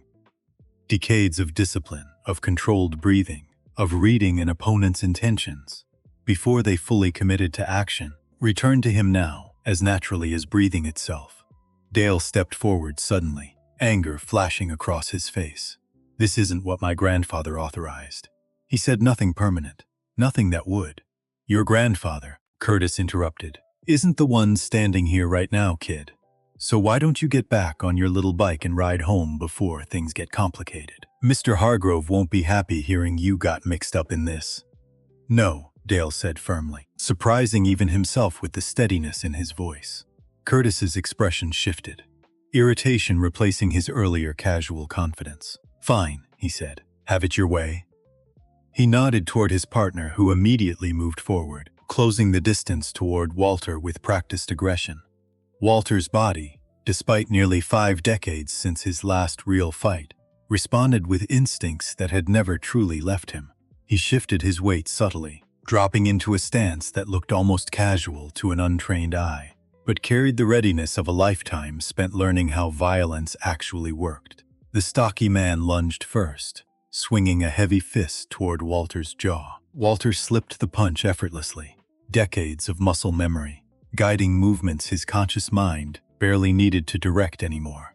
He countered with a sharp jab to the man's ribs, followed immediately by a controlled hook that sent the attacker stumbling backward, gasping for breath. Curtis watched, visibly surprised by what he'd just witnessed. "Didn't expect that from an old man," Curtis muttered, circling more cautiously now. "Most people don't," Walter replied calmly. His heart pounded steadily, not with fear but with the familiar rhythm of controlled adrenaline, a feeling he hadn't experienced in nearly 5 decades, yet one that returned now as though no time had passed at all. Dale, meanwhile, had positioned himself near his motorcycle, phone already in hand, fingers moving rapidly across the screen. He'd sent an emergency text to the Steel Wolves group chat moments before the confrontation began, a habit he'd picked up after spending the past week around people who clearly valued routine over convenience. Walter's house now. Trouble. Curtis's stocky partner recovered, charging again with renewed aggression, frustration replacing his earlier confidence. This time, Walter anticipated the attack entirely, sidestepping at the last possible moment and using the man's own momentum to send him crashing into the side of the parked sedan. Metal crumpled slightly under the impact, the stocky man groaning as he slid to the ground, clearly finished for the evening. Curtis hesitated, weighing his options now that the numbers had effectively shifted against him. "This isn't over," Curtis said, backing toward the vehicle. "It is for tonight," Walter replied, still maintaining his stance, breathing steady despite the adrenaline coursing through him. But Curtis wasn't quite finished. He reached suddenly into his jacket, pulling out a tire iron from inside the car, swinging it wildly toward Walter's head. Walter ducked just in time, the metal whistling past his ear close enough to feel the displaced air. He countered immediately, years of discipline overriding any hesitation his aging body might have otherwise felt. A single, precise punch landed squarely on Curtis's jaw, the same kind of technical, controlled strike that had won Walter championships decades earlier. Curtis crumpled instantly, the tire iron clattering uselessly to the pavement beside him.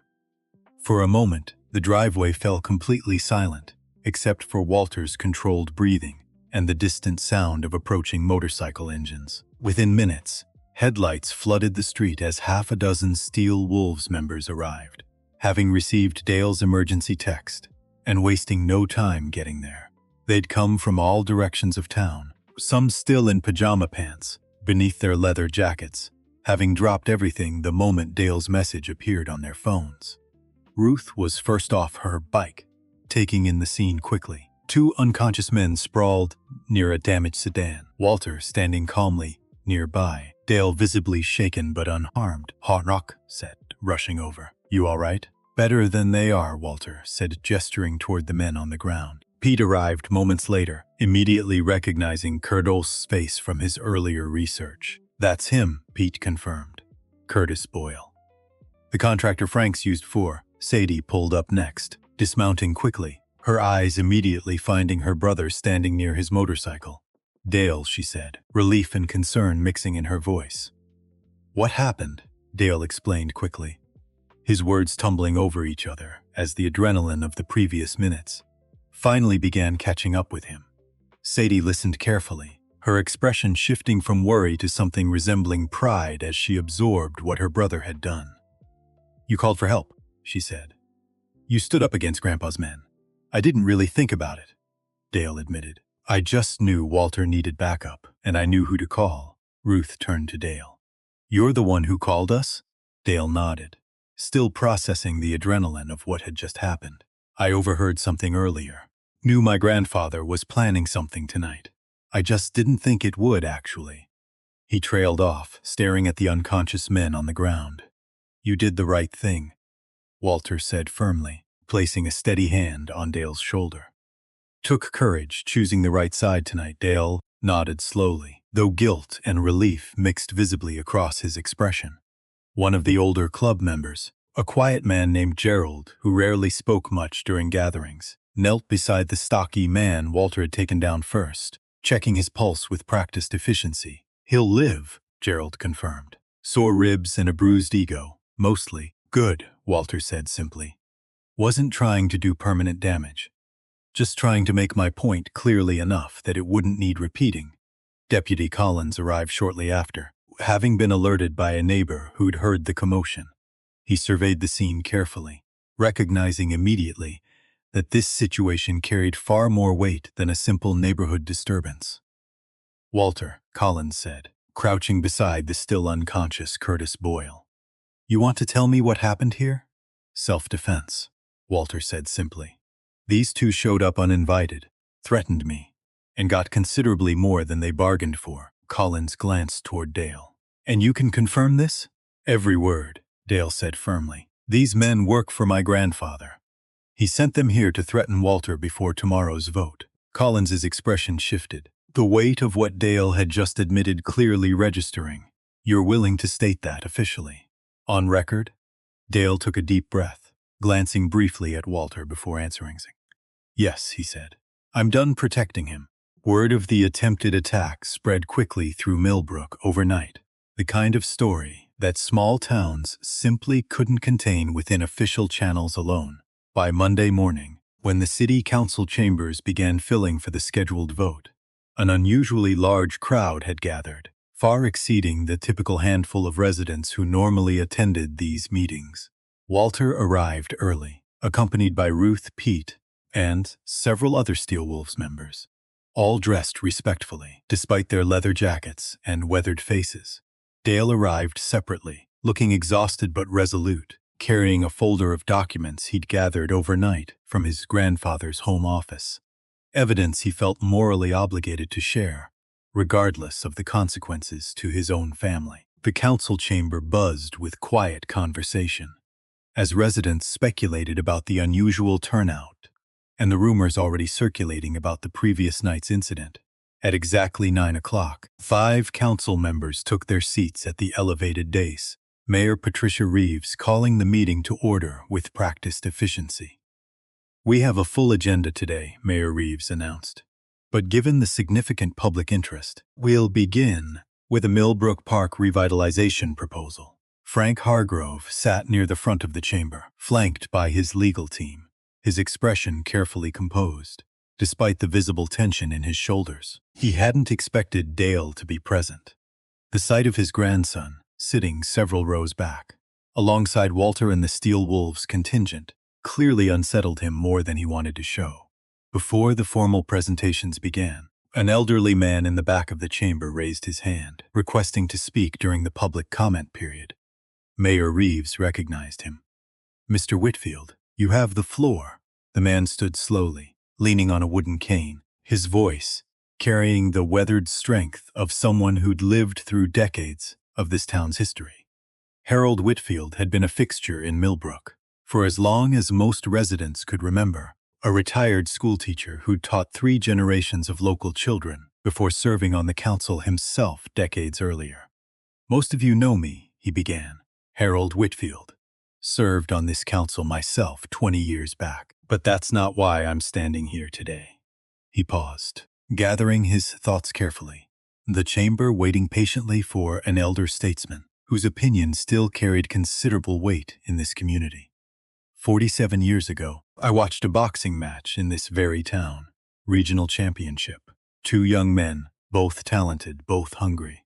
One of them was sitting right there. He gestured toward Walter. The other one sitting up front, in an expensive suit. A murmur rippled through the crowd as people began connecting the dots. I refereed that fight, Harold continued. Watched both these men give everything they had. Watched one win fair and square. Watched the other lose with considerably less grace than he should have. Frank's jaw tightened visibly at the front of the room. I remember something else from that night too, Harold added. After the fight ended, young Walter Calloway walked across that ring and offered his hand to Frank Hargrove. Offered to buy him a drink, talk things over, man to man. Frank refused that handshake. Walked away without a word. The detail landed heavily across the chamber, several attendees glancing toward Frank with renewed scrutiny. I've sat on this council. I've watched this town grow and change over the decades. And I'll tell you something learned in all that time. The men who try hardest to erase their past mistakes usually end up repeating them in new forms. Harold turned to address the council directly now. That park isn't just some empty lot waiting for development. It's where this town's history lives. Where 3 generations of Millbrook families have made memories that money can't replace. I urge this council to consider very carefully what we're actually voting on today. He sat back down, the chamber falling into a heavy silence following his unexpected testimony. Mayor Reeves cleared her throat. Thank you, Mr. Whitfield. We'll now move to formal presentations, beginning with Hargrove Development's proposal. Frank's lawyer stood, beginning a polished presentation filled with economic projections, tax revenue estimates, and carefully curated statistics designed to paint the development as an obvious benefit to the community. Walter listened patiently, recognizing the same kind of calculated strategy Frank had once used in the ring, all technical precision with very little heart behind it. When the presentation concluded, Mayor Reeves opened the floor for public comment.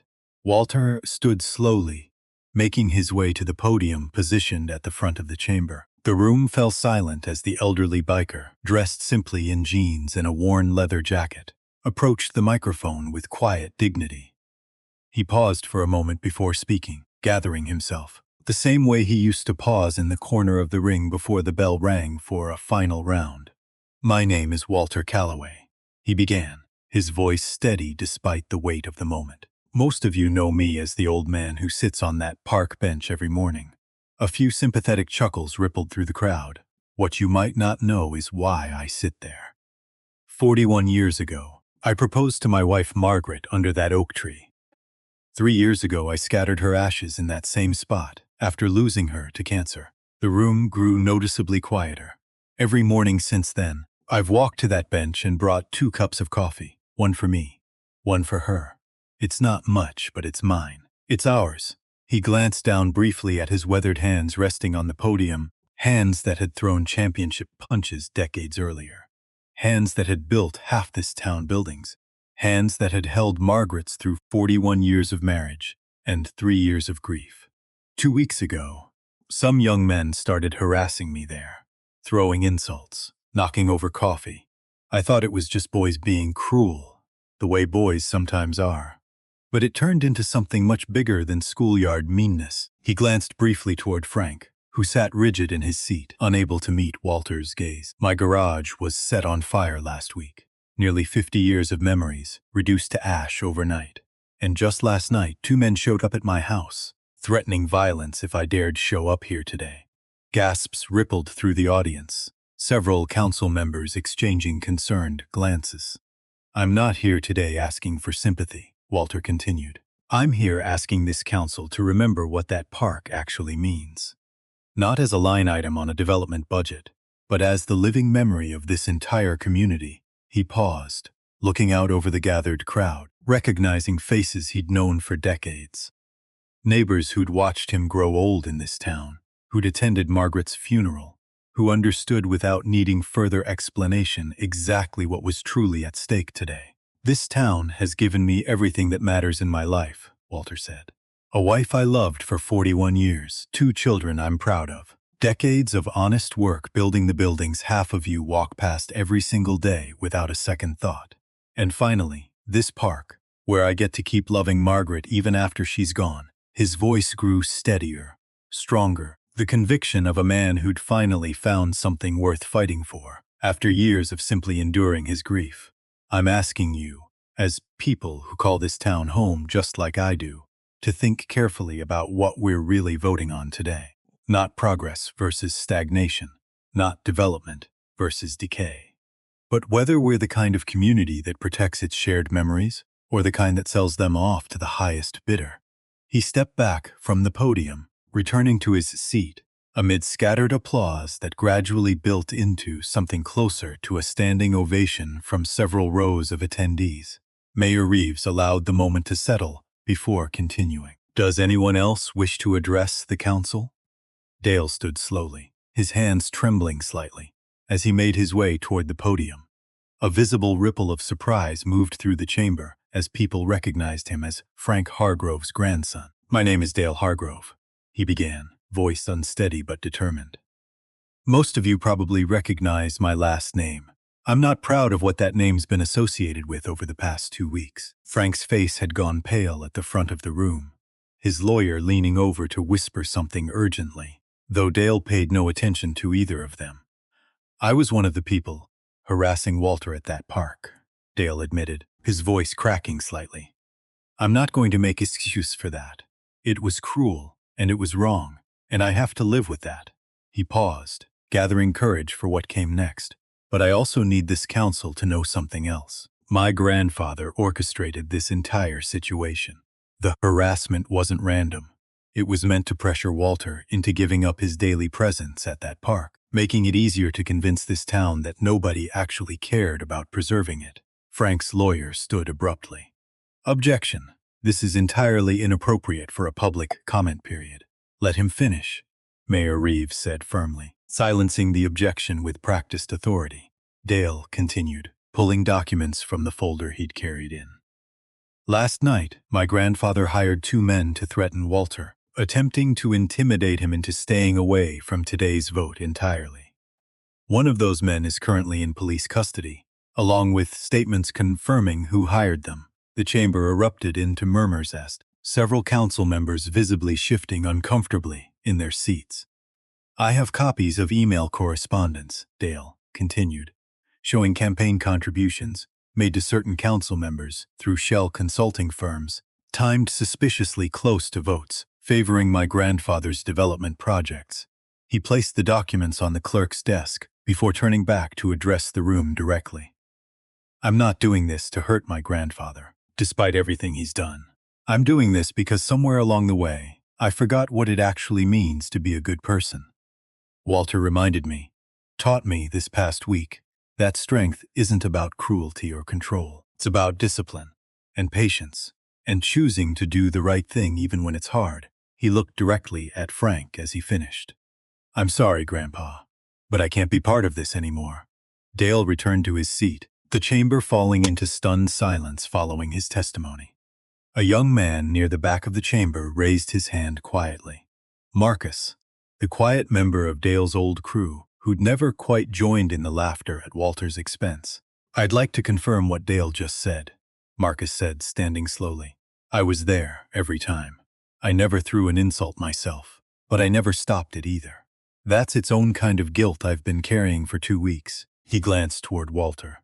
"I'm sorry, sir. I should have said something a long time before tonight." Walter nodded once, a small but genuine acknowledgement passing between them. Marcus sat back down, the chamber absorbing one more piece of the truth before Mayor Reeves continued.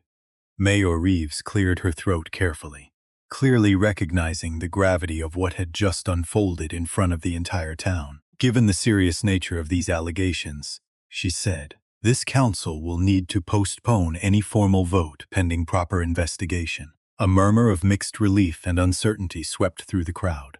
Frank stood abruptly, his composure finally cracking entirely under the weight of public exposure. For a long moment, Frank simply stood there, every eye in the chamber fixed on him, the silence stretching unbearably thin.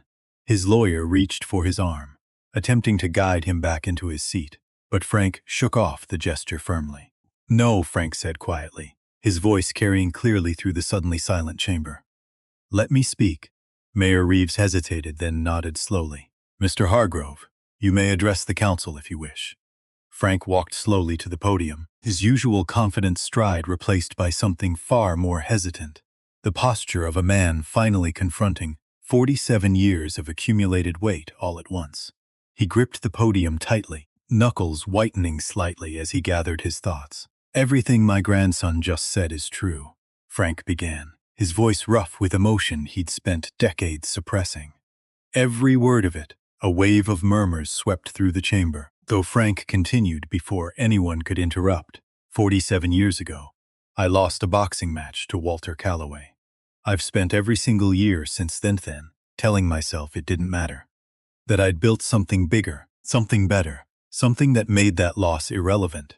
He paused, glancing briefly toward Walter, who sat watching quietly, his expression unreadable. But the truth is, that loss never stopped haunting me. Not for a single day. And somewhere along the way, instead of dealing with that pain honestly, I let it curdle into something uglier, into a need to win, no matter the cost, no matter who got hurt along the way. Frank's voice cracked slightly, the carefully constructed composure of decades finally giving way. Entirely.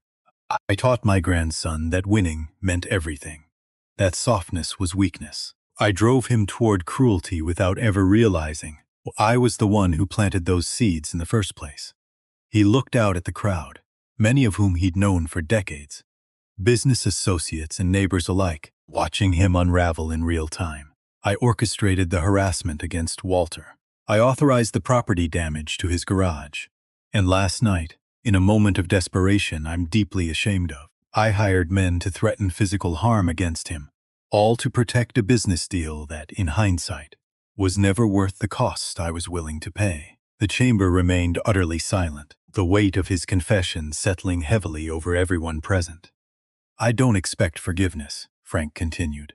"Not from this council, not from this town, and certainly not from Walter or from my own grandson, who showed more courage and integrity today than I've managed to demonstrate in nearly 5 decades.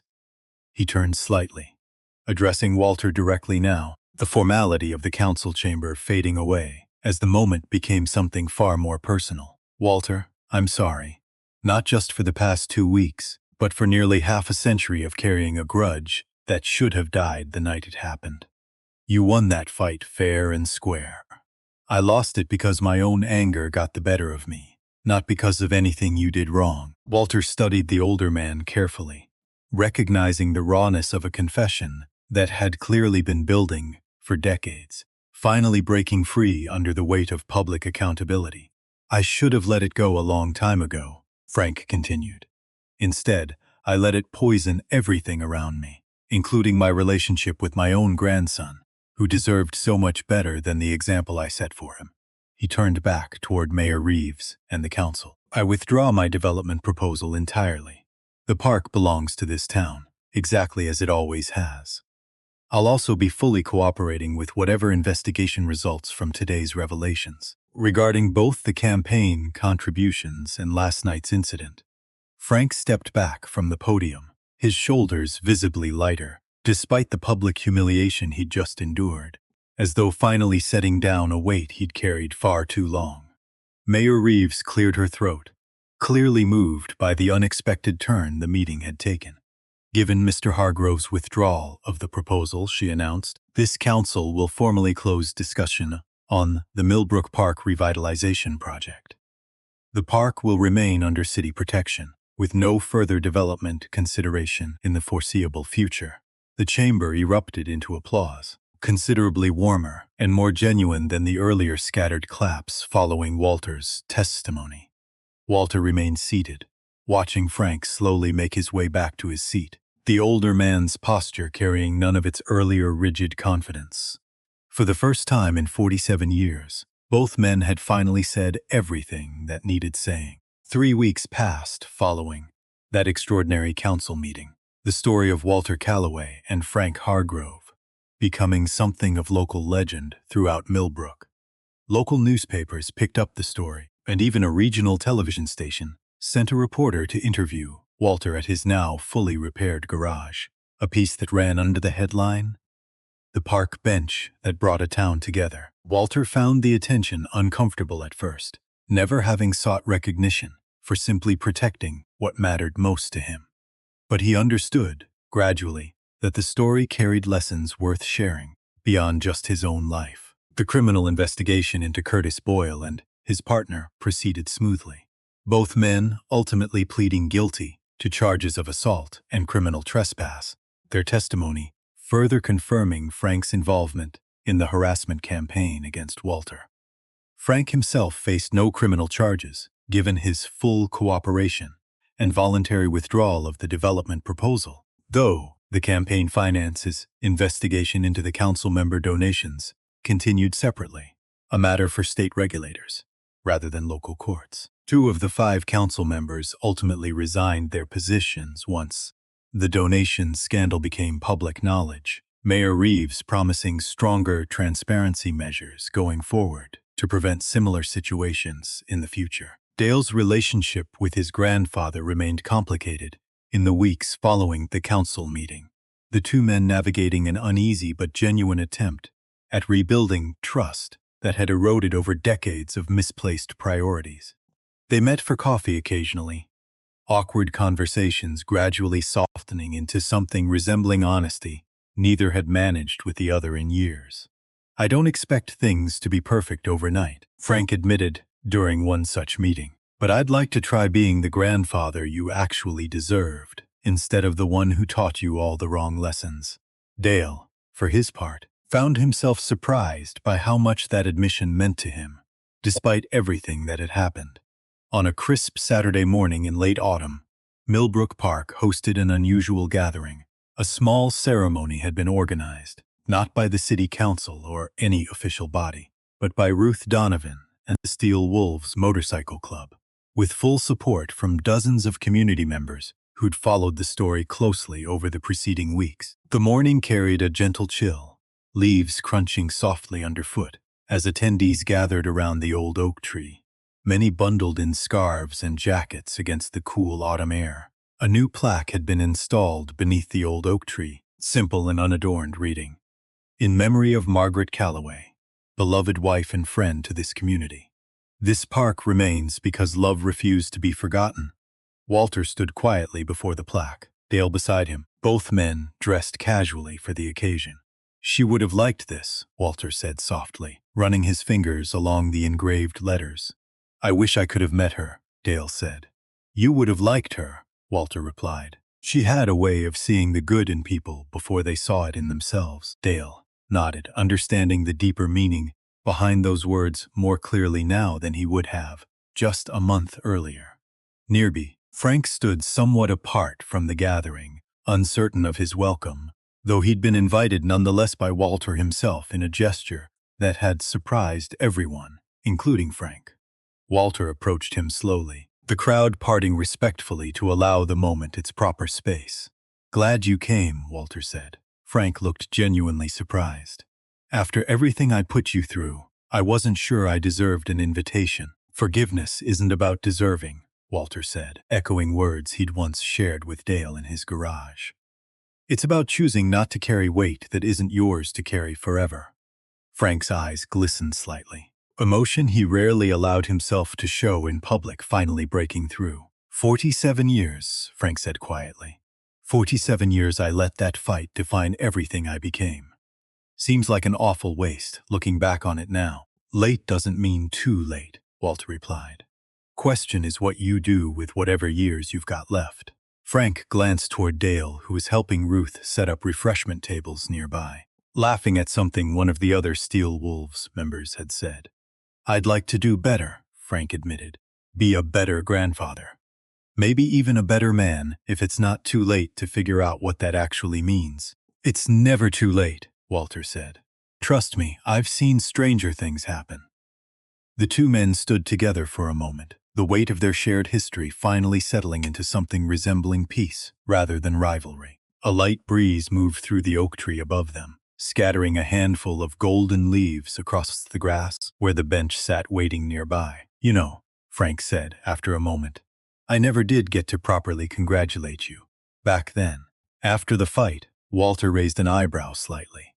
47 years is a long time to wait for a handshake. Frank chuckled softly, the sound unfamiliar even to himself after decades of carrying bitterness instead of humor. "Better late than never," he said, echoing Walter's own words back to him, extending his hand finally, after nearly half a century. Walter studied the offered hand for a moment, the weight of history settling between them, before finally accepting it firmly. "Congratulations, Walter," Frank said simply. "You earned that win fair and square. Took me far too long to admit it. Took us both long enough to get here," Walter replied.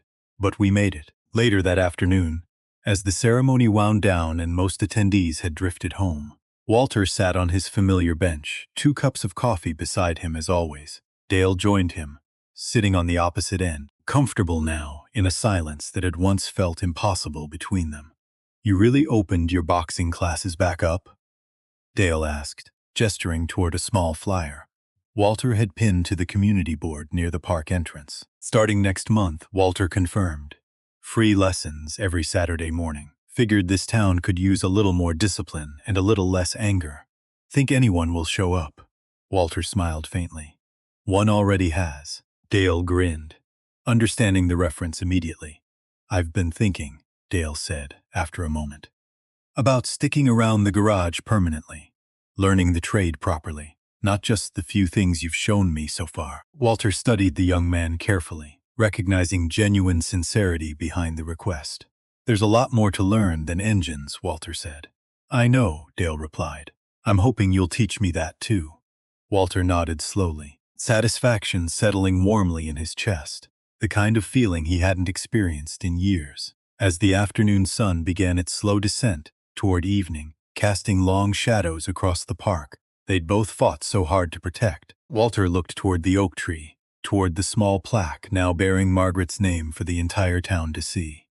"We did it, Maggie," he whispered quietly. "Kept our promise."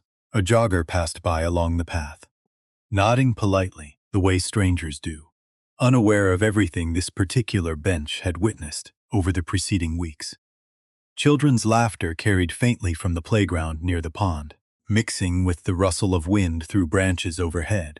The ordinary sounds of an ordinary afternoon in an ordinary town that had, in its own quiet way, just witnessed something extraordinary. The wind rustled gently through the autumn leaves above, carrying with it the distant sound of children playing near the fountain, the easy laughter of neighbors gathered together, and the quiet, steady rhythm of a community, finally remembering what it meant to look out for one another. Some fights aren't won with fists.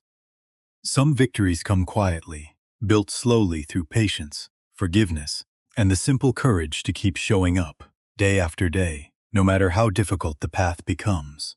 Walter Calloway had spent his whole life learning that lesson, first in the ring, then in marriage, then in grief, and finally, in this unexpected battle to protect the one place that still connected him to everything he'd ever loved. And in teaching that lesson to a young man who'd once stood as his tormentor, Walter discovered something even more valuable than victory itself. He discovered that it's never too late for redemption, for forgiveness, or for love to find its way back into a heart that had nearly forgotten how to hold it. The bench beneath the oak tree remains there still, exactly where it's always been. And every morning, rain or shine, an old man sits there with 2 cups of coffee, keeping a promise that time itself could never break.